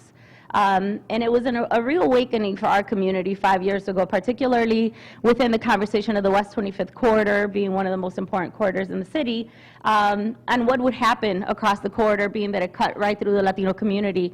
The near west side of Cleveland has about 22,000 Latino residents that live, and so there's a huge density in a particular neighborhood that you wouldn't be able to find anywhere else in the state of Ohio. So you want a barrio, you want a community, this is it. Yet when you drive to the West 25th Corridor, in the central part of the corridor, it's the most underdeveloped part. So you have Ohio City, you have the West Side Market, you have all the cool breweries that are in the neighborhood, and then you go to the other side to Old Brooklyn, right? And then that central part, there's nothing. So again, people just drive past it and get to the other side where the zoo is. In between that, the West Side Market has about 1 million visitors a year. The zoo has about 3 million visitors, and so again, people cross through there and nothing in between. But that in between is my home, is where I grew up.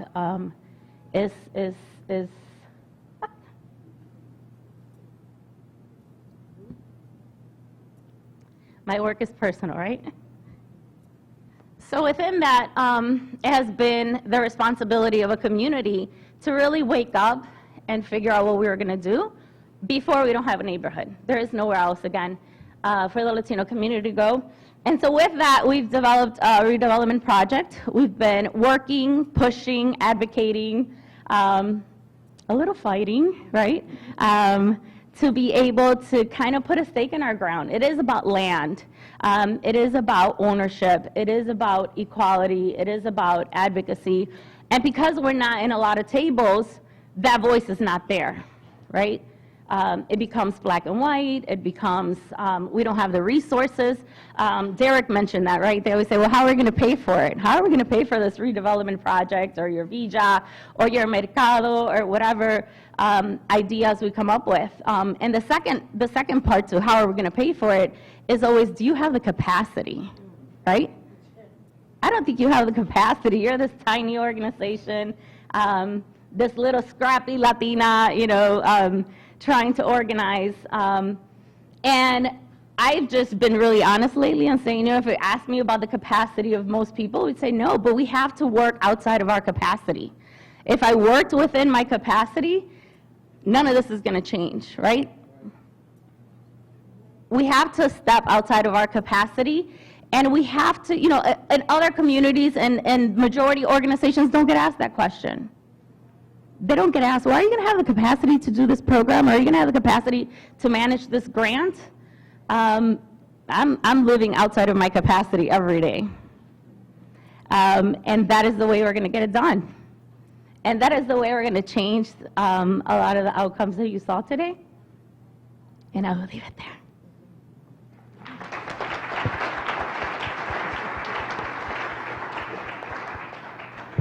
Good morning. So I do think that it is hardest going last because so much has been talked about. There's so much data that's been shared.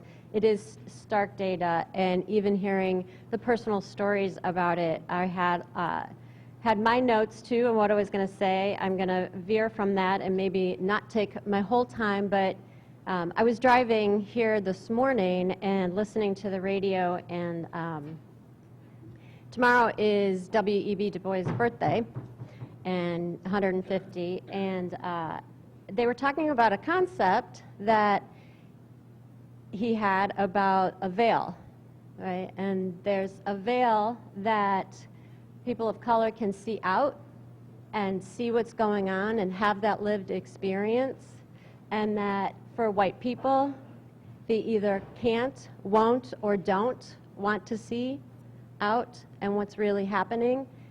And I think that if we don't include or get white folks in the conversation, it's going to be hard to change some of those numbers.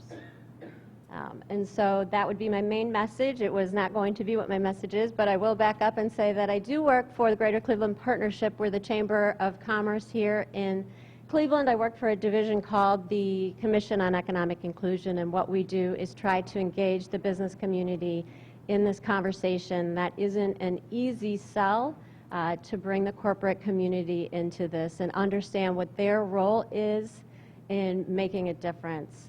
I do think that race and racism is the biggest thing that's holding back Northeast Ohio. But I do want to say what is bringing them to the table, the corporate community, the business community. I do have just a few statistics. Nationally closing that wealth gap. Obviously, we saw some of the data on some of the things, but from a profit standpoint, annually it puts $200 billion in corporate profit into the community. And that's obviously something that I think should raise the eyebrows of business leaders, right? Wow, more corporate profits. But also for our entire region. That impacts our entire region. So what is the commission trying to do with some of that? We really do a lot of education, try to get the business community to understand this is an economic development driver for our region. So we have conferences and education and trying to bring in that awareness of white privilege and some of the systems that exist, and they aren't unintentional. As Greg said, those systems were put in place very intentionally, but the impact now is being felt. And so how do we help those businesses come back and really understand what they have done and what they can do to be part of the solution? So I am keeping it short. I do want to get questions, and that's my role, I hope, here to bring that perspective.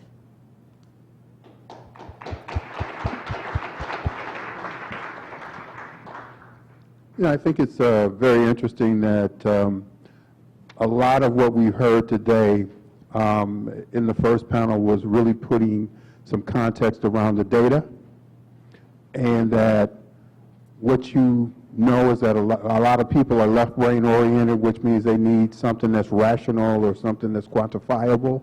So the data provides that context for them. But I think what you've heard a little bit more, other than Richie's presentation today, is the fact that people who are here locally take this very seriously because they interact with people on the ground.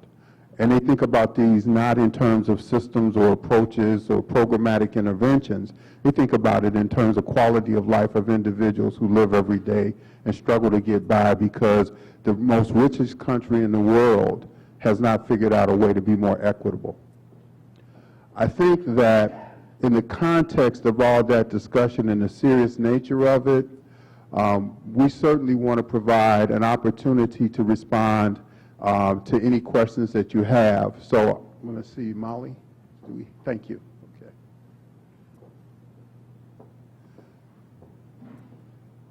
So I'm gonna ask this question of the whole panel, and certainly I only have one question right now, so please don't leave it up to me to be the one that start asking questions, because I'll start asking questions of you, and then I'll have to get responses.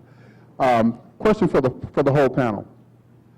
How do we change the economic development, community development paradigm to embrace more human-centered outcomes as primary goals? So it's part of what all you guys are talking about is moving. Richie started it, which is talking about starting to think about outcomes that are focused on human beings as opposed to those outputs that focus on human beings, and we talk about our economic progress or prosperity in other ways. So I'll start with that, and I'll tell a little bit about what we wrote about in the healing economy and what I touched on. So part of what's been going on is regional economic development is completely divorced from community development. Community development is seen as picking up the pieces of the inequities built in regional economic development. So think about how industry traditionally works. So coal mining, manufacturing. A coal company comes in, they take out the coal, people got black lung, they leave, they're unemployed. And it was championed, and it's still championed today. There's something completely perverse about that model. And the output wasn't human capital. It was, environmental degradation, health inequities, and a lot of goods and services that went to people who had money. That's where we are today with services. So think about what technology does. They develop apps that really work for wealthy people. And they make a lot of money and they don't employ anyone. That's been the evolution so far. So to really kind of close that loop, we have to understand that that model is unsustainable. Because with technological advances, economic displacement is going to continue. Job erosion is now into legal, it's into high-end services, it's into healthcare. So how do we really start recreating or connecting community and economic development? And in Cleveland, where we have a lot of great healthcare, we have a lot of money, and you know what we also have? A lot of data on social determinants of poverty and health disparities. That's data capital. And that's data capital that can be used to drive not only Cleveland's regional economic restructuring, drive Cleveland forward economically, but build people's human health. Because without health, what do you have? What do you have without health? So that's an example of closing the loop and doing it through technological advance, through healthcare analytics and data capital. Now, how do you make that happen? It's a lot of work. And a lot of it is convincing healthcare industries that they can profit from the health of the local population first. And I'll move it on to some other folks. Yeah, could we get one other person? Yeah, so I think, we do have also a wealth of community development and economic development resources in the community. I think for us it's been more so on working with the existing establishment or systems in helping them recognize that it's not working for everybody. And what would the Clark Fulton neighborhood look like if we actually developed it for the people that live there? I know that's, mind-blowing, right? But it's some basic concepts on, it's not what we're doing is not working, right? We know that. And what are some new solutions? We can't just blow up capitalism and start a new system. But what are some alternatives? And a lot of that starts with what assets do we have as community. When I came to the organization, I knew very well I did not want to be a CDC, no offense to my CDC partners, a lot of respect, and figured I would collaborate. But nothing prevented me from doing CDC-like activities, right?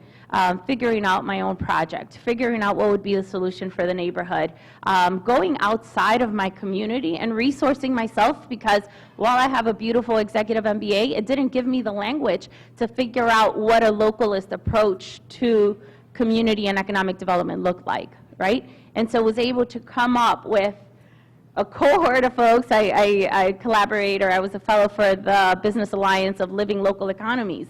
And so there you're looking at people that are looking at land use and are looking at co-ops and are looking at worker-owner types of models, and helped me come back home and figure out that, hey, we needed economic mobility in small business, and creating an ethnic market in our neighborhood would be a solution to that. And then how does that happen? How do these projects work? How do they get the funding? Because the funding's there, we're just not getting it.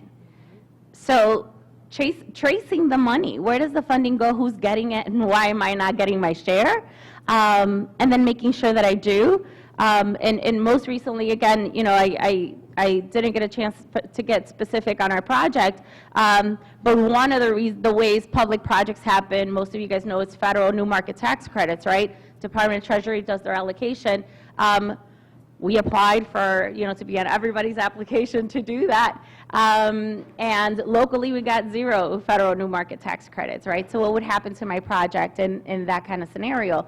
There was a little bit more wisdom to go out and apply for national federal new market tax credits, and we've been awarded our new market tax credits for our project, right? I couldn't depend locally. I couldn't depend on just what's here. I had to step out and figure out what solution works for my neighborhood. Okay, I want to address another question to the full panel, and this one gets at race and racial divisive policies. It says, if race and racial divisive policies got us into today's disparities and inequalities, what gives any of us the confidence that the larger white community, and we're going to talk about it from a local perspective, is ready to be inclusive around wealth and income growth? Well, I got the mic, so I guess I agree. I don't know. I wonder about the incentives for folks to do what's right all the time. I do know that I just read a book. I recommend everybody read it too, or check out a talk on the City Club, The Color of Law, by Richard Rothstein. Excellent book. And I think that it just builds on like a body of knowledge that that I think those of us that find ourselves in this work are thinking about. But for me, it was transformative in my thinking because it said it in 400 pages reminds us that the government is at the core here, right? And the scholars, like, correct me if I'm sort of misinterpreting some of the points there, but I think that those policies were not race neutral when they were created, right? And I think we heard a little bit this morning about why those policies cannot be race neutral to address these problems. I'll give another quick anecdote. That's the only way I know how to communicate. I was one of the people that, like our parents or grandparents, have, like, you know, Jesus and JFK and I guess Martin Luther King in their house. So my version of that would be President Obama, right? Of course.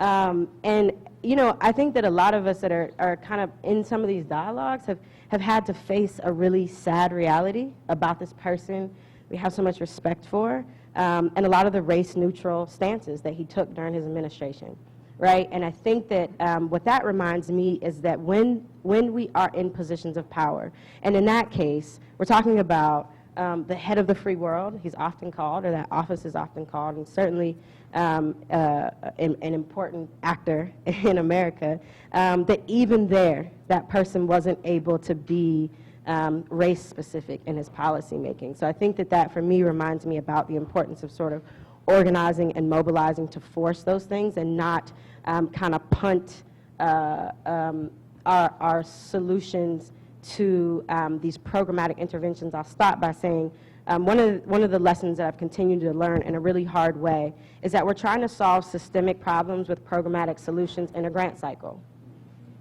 Say it one more time for the funders in the room. We're trying to solve systemic problems with programmatic solutions in a grant cycle, and often those grants are $100,000, right, for pick your systemic problem. So I think that, like, we need to rethink kind of the way that we're approaching some of our problem solving. So I want to bring it back locally, and there's been a lot of movement in the community, particularly with the Racial Equity Institute and the work that Cleveland Neighborhood Progress has done to bring that to our community.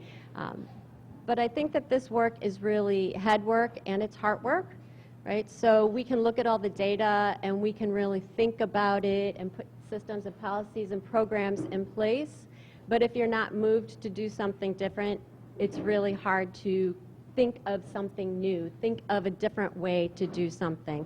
So when you look at how to start this, I believe it's at both ends. I believe you have to really look at what your relationship is to race individually, and then what's your personal interaction, what's going on within your organization, and then you can really start to look at that systems level and how do we start to change it. And I don't know that, well, I'll just speak personally, I don't know that that can happen as an ally until you do that. Thank you. This question really deals with the incremental nature of a lot of the solutions that are always kind of put forth. And I think, Evelyn, you're very right. Even the way we go about funding solutions is really at a very symptom level instead of at a problematic or issue level, so that in many cases we're addressing the context of what we can do to show immediate work in the short term, but it has no real relationship to long-term sustainable change. And that's one of the things that we'd like to talk about in this next question. So to the panel, what do you think are some of the big ideas or approaches that can catapult this issue of going forward as it relates to your organization or from your perspective? I mean, I can start. And again, you know, we shouldn't or we can't reinvent capitalism. I think we have to. I mean, right now, capitalism is zero sum. In real estate, some people make money at the dispossession of others. The profit on impoverishment, the profit dealing with sickness. I mean, it's a very zero-sum system we live in. Unless we can change the value of how we make profit, I don't know if we can continue. So how do you start valuing wealth or health instead of sickness? Now, the problem is there's a path dependency, for instance, in healthcare industry where they make profits on sickness and services. So what are the institutional changes needed to stop that path dependency so well-being can be made to profit? So closing that loop, making it not zero-sum at a system and capitalistic level is necessary, or we're going to keep getting this divide, this bifurcation. And it's not only between race, but it's between class, as we know from the wealth data. I would only add, I think that the work that we're partnering around at Neighborhood Progress, our year of awareness building, while day-to-day feels heavy, I'm excited about that work because I think awareness is essential, and that awareness is action. So for those of you that have gone through the trainings by the Racial Equity Institute, people throughout the year get more sophisticated in the way that they ask the question, like, what's next? Or like, what do I do? Even though you start at the beginning of the training and say, like, don't ask the question, what do I do next? Or how do I solve racism in a one-pager?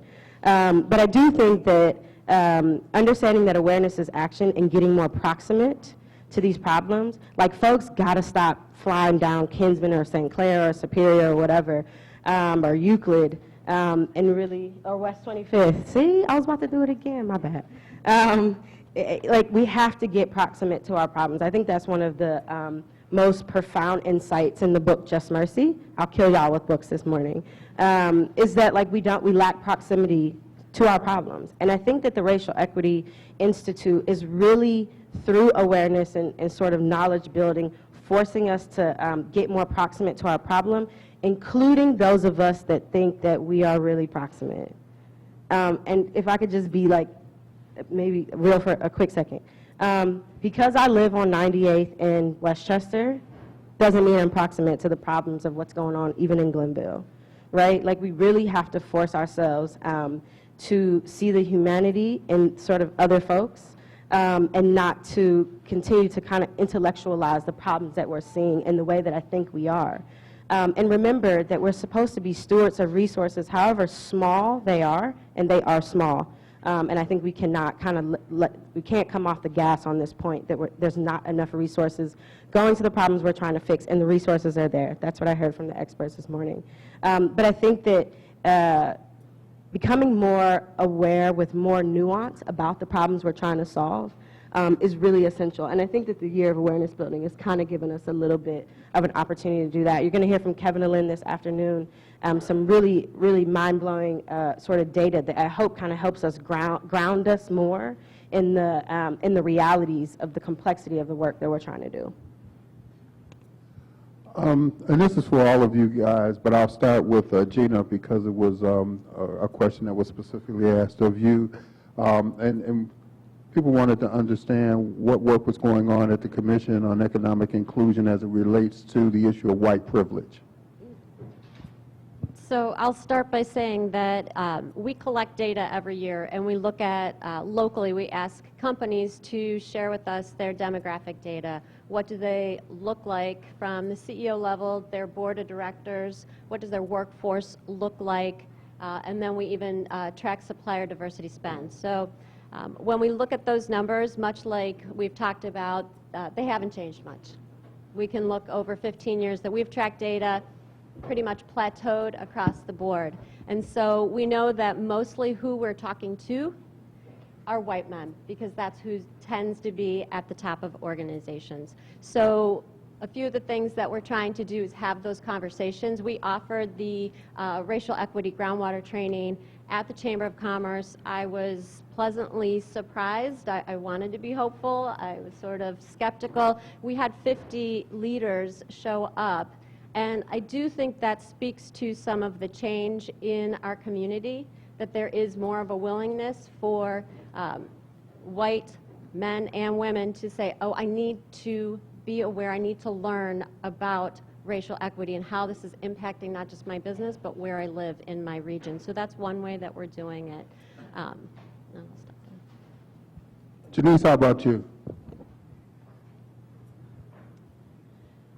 Well, for me has been more, and the work that we're doing in our community has been more working with the current systems and kind of pushing back a little bit on that doesn't work for my community, doesn't work for my neighborhood. How can we rethink and reimagine what economic development means for our community with a racial lens, right? So we are a different community, and we have our assets and we have our liabilities just like any other community.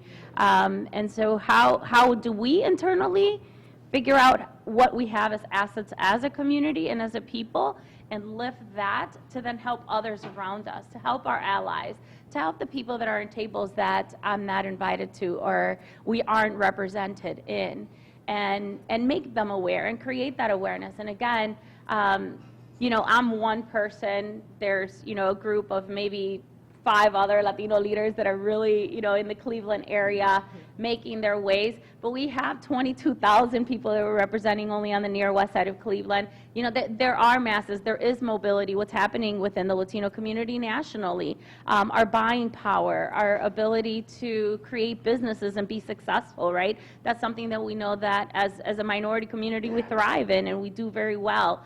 So again, it's focusing on what are our assets and how do we leverage that and flex that muscle to then create awareness and create initiatives that then could be impactful for our community. Thank you. Last question for the whole panel, and this is, if we could keep it brief, I would appreciate it so we could stay on time.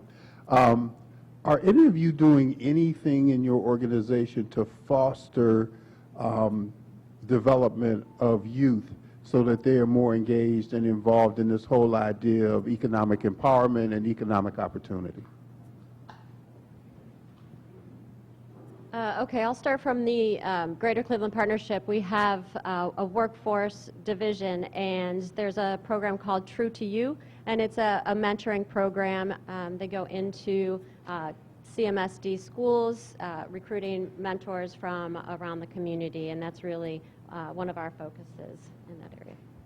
Right, I think for our community, we have 2 things, right? We have Esperanza, who is working hard to make sure that our kids are graduating from high school, then have opportunities, and then are graduating from college, and what does that look like? So from mentorship programs to ensuring the education piece, as we know that's one of the biggest determinants of wealth creation or even having decent wages. And then we have another organization that handles kind of the arts and culture as well, because that's so big for our community. So it's including education, arts, and culture, and then emerging from there. We have a brilliant young man who's in the audience that is thinking about community development's role in education and sort of supporting youth out of school, in school. And we're also thinking about how to engage youth in our sort of racial equity and inclusion trainings. I think that they can handle it. And I think that we were a little afraid to go there last year, but I think this year we're ready to just let them at it. So, I mean, we obviously don't do direct programming, but I think I can speak to, so there's an article in the Washington Post that said higher education has a supply and demand problem, meaning that high school graduates are going to decrease by 9% by 2025. So I looked at the numbers locally, looked at it by race, ethnicity, and I found out that market penetration of CSU for 18 to 24-year-olds was about 6% for regional whites, was about 3% for Hispanics, and 4.5% for African Americans.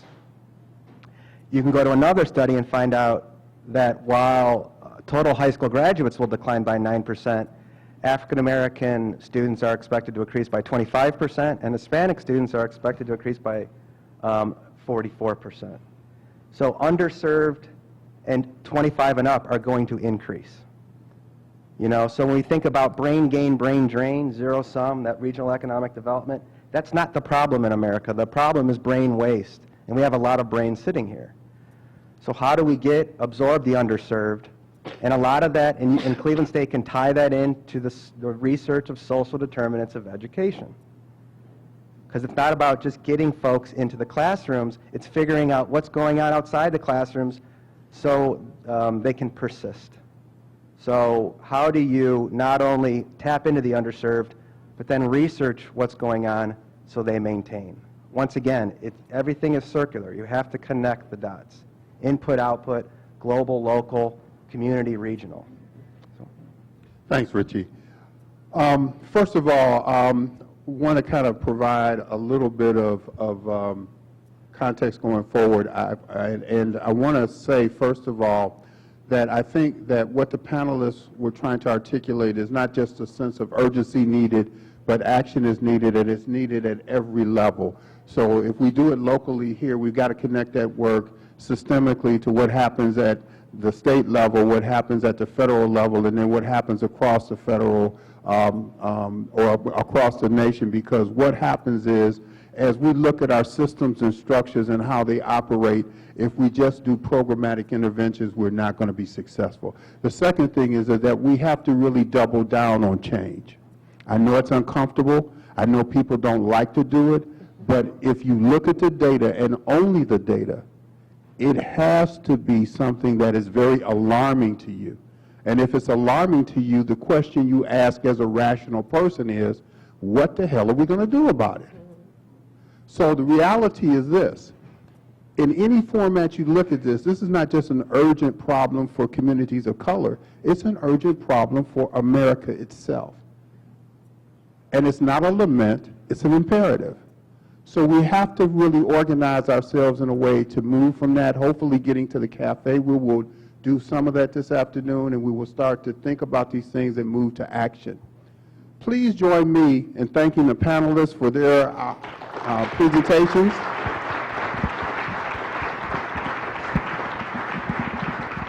I also want to say that we will be able to address all the other questions that weren't. Thank you for the questions that we received, and I'll turn it back over to Michael, who will get us into the next section. Thank you, Greg. Another round of applause for our panel. Greg.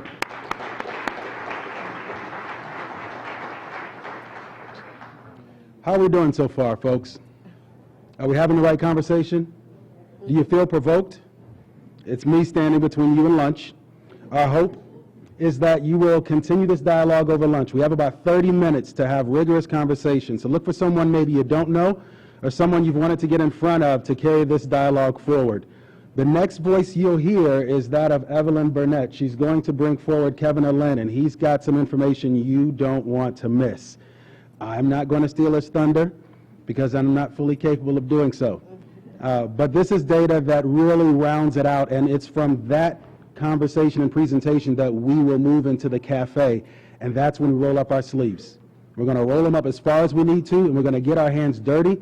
And I want to get a commitment from you that this is a safe place, that we can have an honest conversation, we can be honest with each other about ourselves, and we can talk about race as it is, because it is the core of the source of this dialogue, and it is only going to be how we solve it in an honest way that we get past this discussion of disparity in such great volume. Can you make that commitment with me?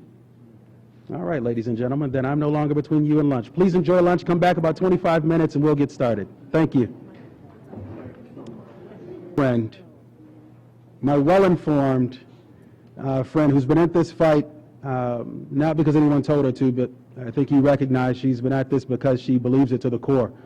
And if anyone were to try to convince her to do something else, or that what she believes to be true is not, they've got a real fight on their hands. So I turn the microphone over to one who's more capable than me, Ms. Evelyn Burnett. Thank you. I'm going to start taking you around with me everywhere I go so that people think more highly. So I want to be really, really brief to get Kevin Allen up on the stage as quickly as possible to go through what is too short of an amount of time for the data that he is here to present. Please take a moment, if you get an opportunity, to read his bio. It's in the packet you should have received when you arrived. So I'm going to skip that part. It really is a privilege and an honor to introduce my colleague and friend, Kevin Allen. I would encourage you, in addition to paying very close attention during this presentation and respecting that this man has a family, grab some coffee with this guy to get your mind blown about some really important stuff that I think he always really challenges me to think very differently about my work. So with that, Kevin Allen, Fund for Our Economic Future. Let's do this. Good afternoon, everybody. See, I'm that speaker that starts in the morning and then comes in the afternoon, so I get to say the good afternoon. So it's my humble pleasure to be in front of you, and as Ms. Burnett said, I got a short bit of time to cover a lot of stuff, so we're going to go on a journey together. But before I do that, I want to take a second and thank Dean Anglin for this opportunity. We're sitting in a room, looking out at y'all. It reminds me, not only is this an important conversation, this is an important room for us to challenge ourselves to walk out doing something different. So before I get started, I want to say three things. I want everybody to leave these 15 minutes that you have with me on this dais with 3 points that resonate with you throughout this World Cafe that will come next. Number 1, income inequality contributes to wealth inequality. Number 2, structural barriers in our economy limit wealth building. And number 3, awareness provides a wedge of consciousness that can change behavior. So let's jump in. You guys ready? All right. So it's been referenced a few times, both in the panel and with colleagues that have talked about this thing called the Year of Awareness. So I want to run the tapes back 18 months ago, and I just want to say the data and the research that we're going to walk through would not have been possible but for the partnership of some of these individual organizations that you see up here. Through the introduction of this organization called Racial Equity Institute coming to this town, we got taken to church. We got some facts, but most importantly, we received a shared lexicon. And so, in quick show of hands, who here has been through an REI training? That's powerful. Okay, so when I talk about fixing fish, some of y'all are going to know what I mean, right? Okay.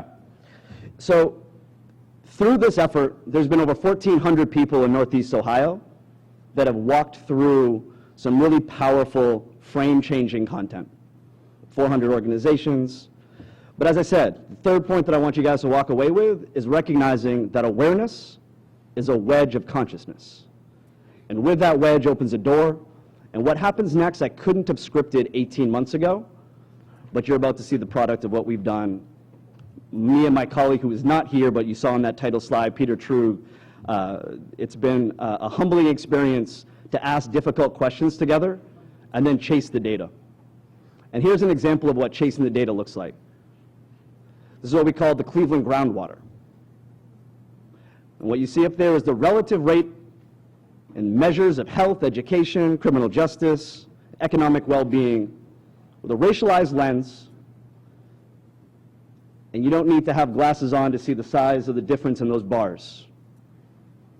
And what you see is things like criminal justice that jumps out, where African Americans are incarcerated at 9 times the rate of their Caucasian counterparts.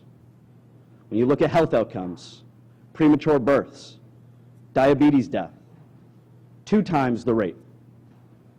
Education, see third graders that are reading below the third grade reading guarantee. Caucasians are half that rate that you see in African Americans. So what's important here is that it is not one system. It is not one area of our society. But systemically, across system after system, we see the perpetuation of inequities when you look at the data with that lens. So we came out of that experience on saying, and one of these important points, you see this effectively, the Racial Equity Institute's action wheel. They talk about building awareness first, go out and gather some information, analyze that information, then say, what are you going to do with it? Devise a plan, work the plan, evaluate your actions, arrive at new awareness, build more of that awareness, and rinse and repeat. So that first turn of the crank had us look at what are the systems and the disparities within each one of those systems. And if you look back, you see where I work is a place called the Fund for Economic Future. We do economic development. And a question that we had to ask ourselves, in my corner of the world, where I get up every day and go to work, we asked the question of ourselves, are we systemically recreating the same inequity that we profess to want to change or stop? And these are the types of questions that I encourage all of us to ask, wherever you find yourself in this groundwater. Asking the tough questions produce some tough outcomes, and we're going to see some of that. But first, it's important to note, economic development has historically measured 3 things. Jobs, how many are you creating? Payroll, how much are you paying and are they good jobs? And capital, are you attracting capital to the region? And by that scorecard, the organization I work for fares pretty well. Those aren't insignificant numbers that are on this slide. But when I walk down Kinsman, when I'm in the community, I don't see that.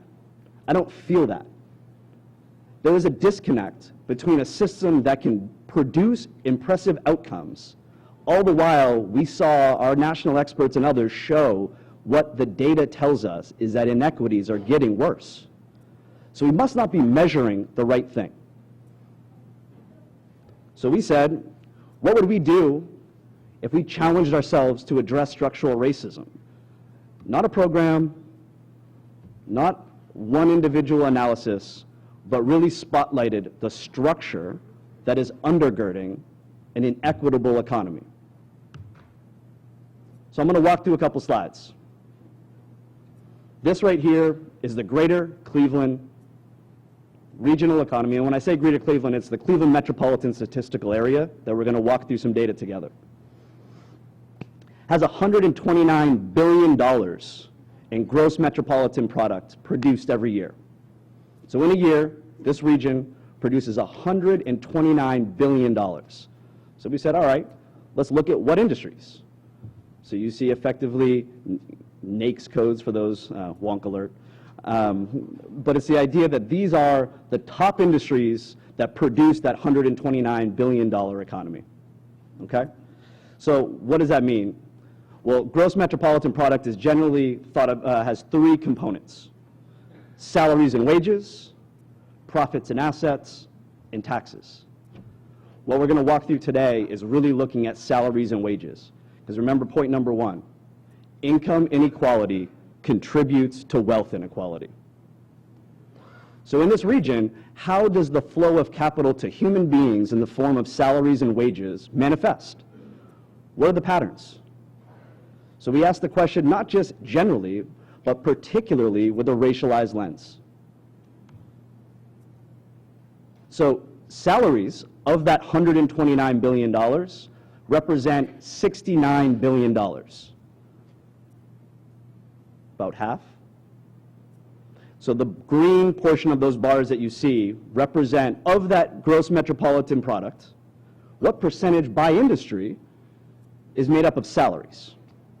So you see number one industry, real estate, has a lot of assets and surplus, not a lot of salaries. But if you look at manufacturing, you see a sector that has about 50% of its GMP that it produces goes to the human beings that work in that sector. So there's going to be a lot of data in these next few slides. And so on your table, probably in the center, there's a breakout for folks to actually take a deeper look at, so you don't have to put your readers on. So the inequity that we see that comes out of that salary is made up of three important components, and the three of them you have in front of you. But number one, white employees are disproportionately represented in most industries. So how to read this graph, effectively in the Cleveland MSA, there is a 75% of the working age population is white. So the orange bar you see across represents the line that we would want to see all the dots represented at if there was parity, not equity, but parity between the working age population and the representation of those workers in every industry. And what you see is in every single industry but three, there is a disproportionate representation of white workers. Some to the case of 16%.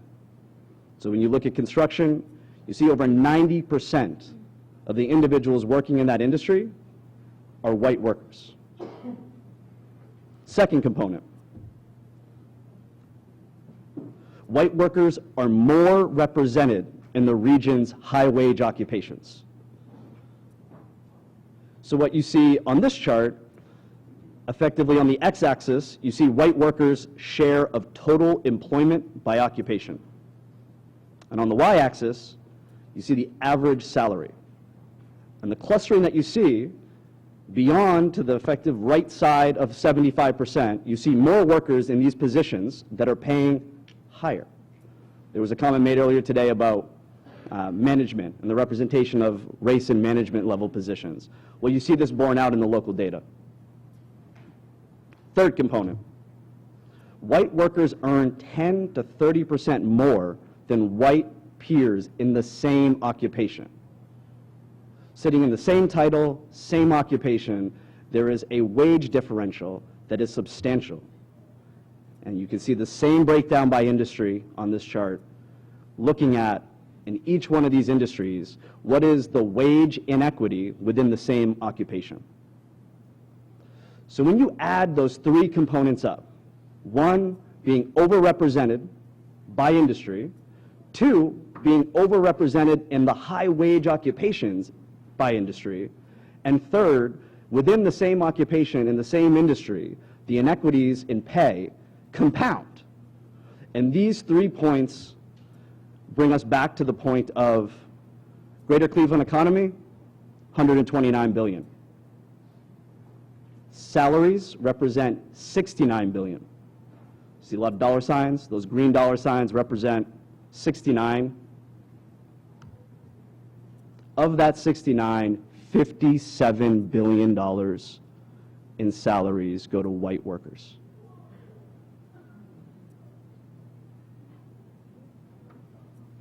So when we talk about trying to build wealth, you look at the structural system that is in play every year, that brings $57 billion to white workers, while non-white workers get 12.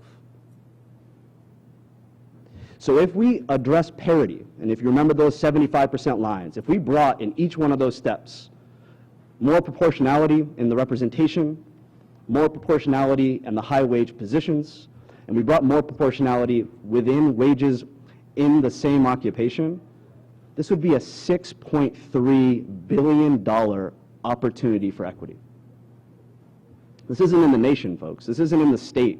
This is in Cleveland's metropolitan statistical area. How does that translate? Richie made some really staggering points earlier around median household income and those dynamics. And if you recall, approximately $20,000 African American families had on average. $6.3 billion equates to $24,000 in income each year for every non-working age adult. Dr. Manny Marable had a quote, sticks with me when I look at this slide every time. And it says, "Statistics mask the human face of misery." And so these numbers are jaw-dropping. But it's that individual that sits on West 25th, and it's that individual that stands in the bus line at Kinsman and 79th. That's who's in these data points. So what do we do about it?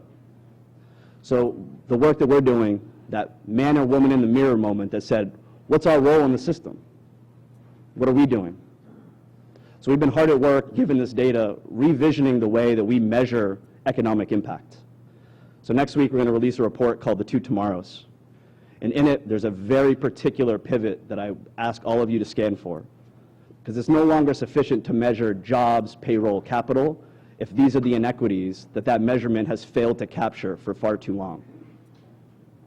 What we're calling for in this report is a measurement that effectively says, we will know we're successful when we have a continuously regenerating economy, creating good jobs and rising income for everyone. And that's a powerful statement, but there are some really robust metrics that sit behind it.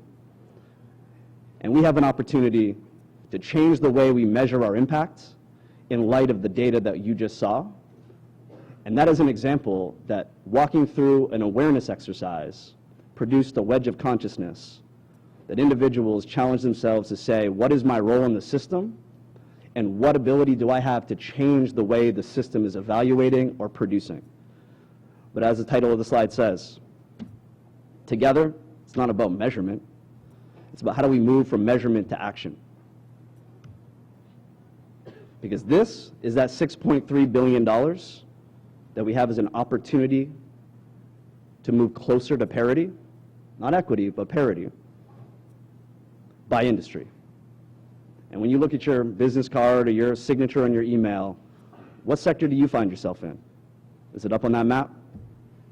What are we going to do when we think about what is our role in the system? Thank you.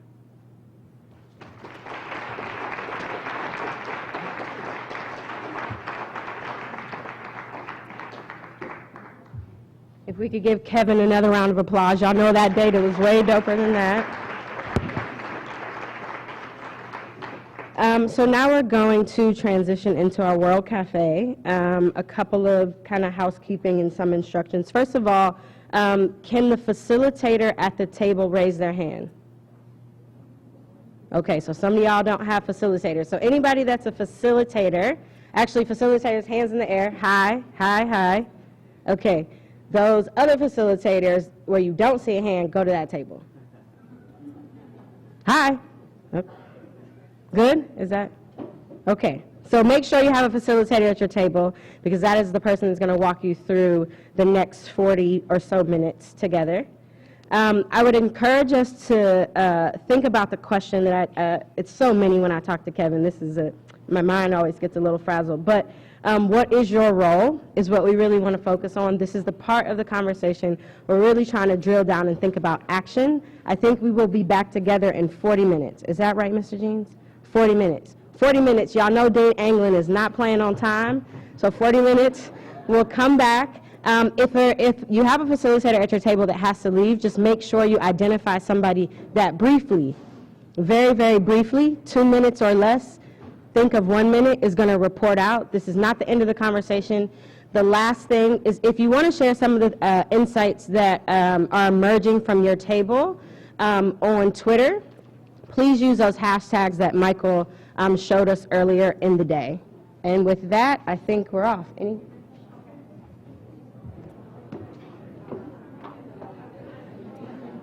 Before we lose you all, I wanted to share a couple of reflections from the report out before I hand it back over to my esteemed colleague here. But I want to start with a question. Who heard something new just now, in the last 30 minutes? Raise your hand high, B. Okay, so that's good. That's a start, right? Who heard something radically new and different? Couple people in the back? Couple people? Okay. One of the things that one of my close colleagues always sort of talks to me about is the radical imagination. Talks about creativity, talks about, looking at our problems in a less romantic way. I think that we come to stuff like this and we feel all sort of jazzed. But I guess my third question would be, who feels like they want to or are in a position to do their work differently? Couple people. That's great. I think that that is the point, right? I heard some really practical solutions about financial planning and education. Actually, before I go on, I want to challenge something. I think we don't do this very often, but don't be mad at me. Again, I'm doing this out of love. From the heart. I want to challenge us on this mentorship thing. For those of you that have gone through the racial equity and inclusion training, they really push us about this like mentorship stuff that we're talking about. Especially when they're kids, they are walking into our programs, into our offices with, as the victims of systemic oppression. And then we want to hand them a mentor, right? And like, this is again, this like mismatch of like problems and solutions. And I'm not saying all mentors are bad or that mentorship is bad, but I think we gotta like interrogate like this mentorship thing a little bit more. I think related to that, we gotta push on this financial literacy thing a little bit too. Because again, if we're really getting ourselves proximate to this data, proximate to these problems, and then we say like, well, go sit in this class, right? And I think that that is an approach we try to take at Neighborhood Progress. We're like, I think this is personal. So Joel, this is not the organization. This is me. I think that it's bizarre, like a really kind of bizarre idea, to say to a person with no money, right, with incredible obstacles in front of them, come sit in my class and let me teach you things that you probably already know, but at the core you don't have any money. And do that after work, and maybe I'll give you like a bus pass. I think that's an incredibly degrading experience. That's often not focused on solving that person's actual problem. I think financial literacy is for kids.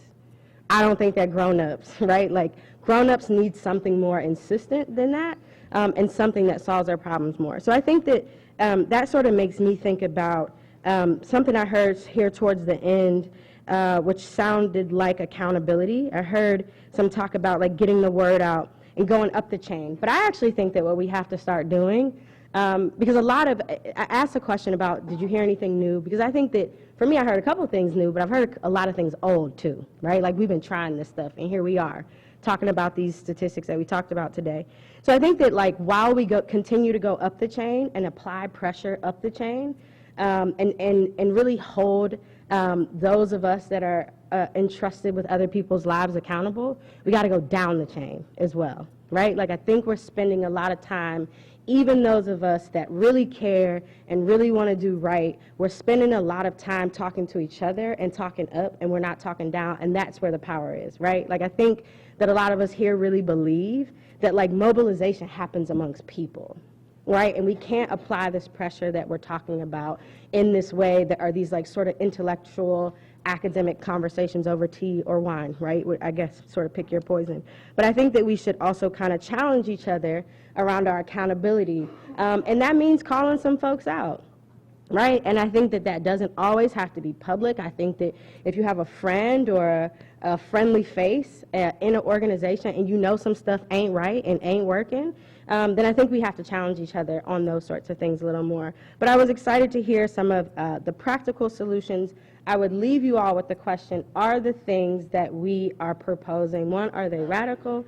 And two, are they systemic or are they fish fixing? With that, Mr. Chairman.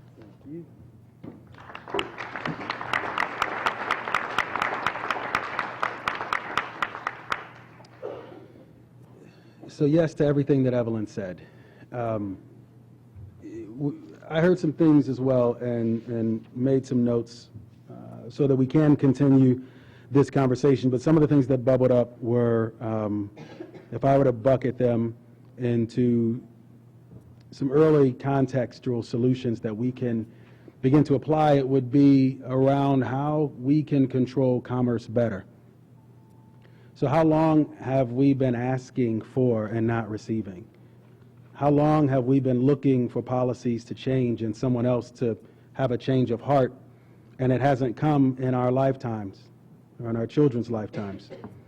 And so that economic fundamental ability to control commerce is something that I think we should begin to look at honestly. I think we can wrestle with what equity really is, and when we ask for equality, what are we really asking for? If you're begging to be equal to someone, you're inherently suggesting that you're not there at that point in time. And if there's an equality amongst a person that we're asking for, who's to suggest that your child's best should be someone else's mean or someone else's bad day?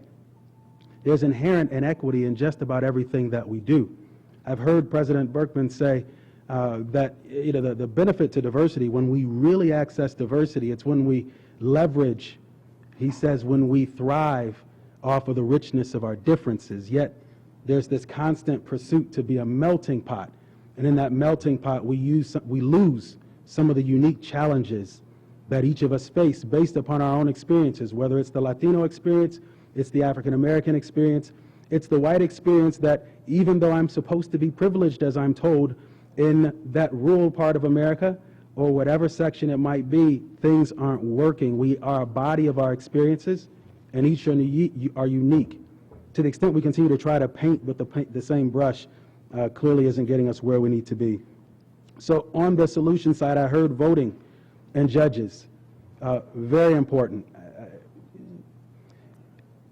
We need to be more active about who we put behind the bench. The folks who are behind the bench, I don't know if you've ever heard this, if you've ever spent any time with judges or with attorneys, but there's a point in the delivery of what happened and what did not happen that the judge suddenly feels a sense of comfort. They see themselves in that person on the other side of the bench, or they don't. They see a young boy who reminds them of themselves when they were that age. And if those judges don't walk through these conversations and go down these paths, how difficult might it be for them to see themselves in our kids should they find themselves there? It's incumbent upon us to make sure that the values we hold true are represented in those moments, because those can be the difference between 0 days and life. And you touched on innovation. I'm looking at my clock, Dean. Got a few minutes before we go. You touched on innovation. And I think innovation is critical. If we look at one of the largely, audaciously absent things in our lower income communities, it's been innovation. Innovation has been used to take risk and provide a commensurate reward as a result that boosts economies, that creates an access point to wealth. And certain communities are deemed acceptable to take those risks. But when I look in our lower income communities, when I look at our less advantaged communities, risk doesn't get applied with the same formula. That risk somehow is multiplied. Janice mentioned capacity. Is that the right place to invest? We need to begin to change that. And so one of the conversations we had last night was, so how do we get people to think differently? Well, I think we would suggest that if we begin to execute on some of these things we're talking about, you begin to build a critical mass. And when you build critical mass, it gathers attention. When you generate enough volume, it attracts policymakers. And so as our businesses today are too small, they need to grow larger. As our income is too low, it needs to increase. If we can focus on those things, then like nonprofits grew once under the radar, they had so much size and volume that the Treasury Department said, wait a minute, we need to understand what's going on here. When the mortgage industry grew so big and we didn't know what was in those bundles of collateralized mortgage obligations, the Treasury said, wait a minute, what's in here? That we're relying upon a rating system and we don't know what's in the bag. If you create enough volume, if you create enough value, then we don't have to begin with compelling policy and ending with policy. We can begin with that advocacy, but then we attract policy with that volume. Does that make sense? I would like to invite the Dean to the podium, and I'd like to give the Dean a round of applause as well for putting together an outstanding day.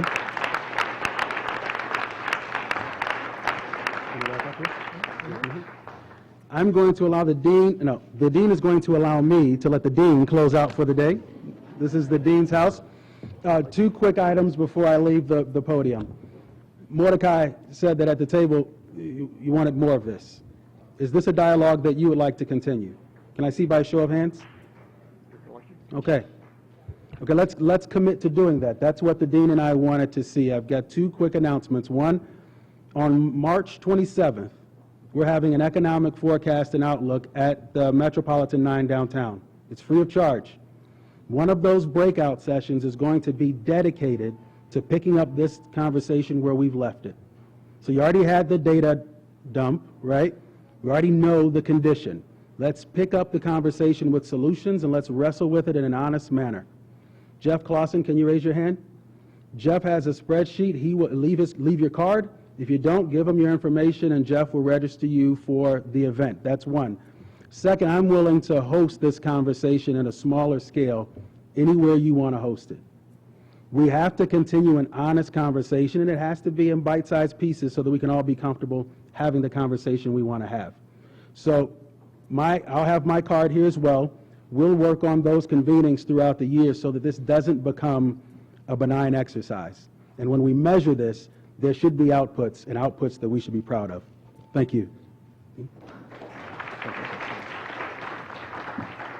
Well, I'm not going to keep you long. I just wanted to say thank you. This has been a long day, but you've been great stalwarts. I hope you got something out of it. What I would like to mention is Greg Brown earlier mentioned a study that was done by Policy Bridge, a dream deferred. We have copies for you, so please pick them up. And you know, this issue, I've wrestled with this issue for a good 30 years now. It's complicated. The solutions are fluid and depending on context. And that's what I wanted to leave you with, that you know, these things shift over time. What may be in 1 year is out the next. But the good thing about deliberative democracy is that we keep talking and we come up with partial solutions. And if we can come up with partial solutions, that may be the best thing that we can do. So don't get frustrated. It's not about ending poverty or finding the silver bullet for wealth building. It's about finding partial solutions that get us to the next stage of impact. So thanks a lot for coming to the Levin College, and look forward to seeing you next time.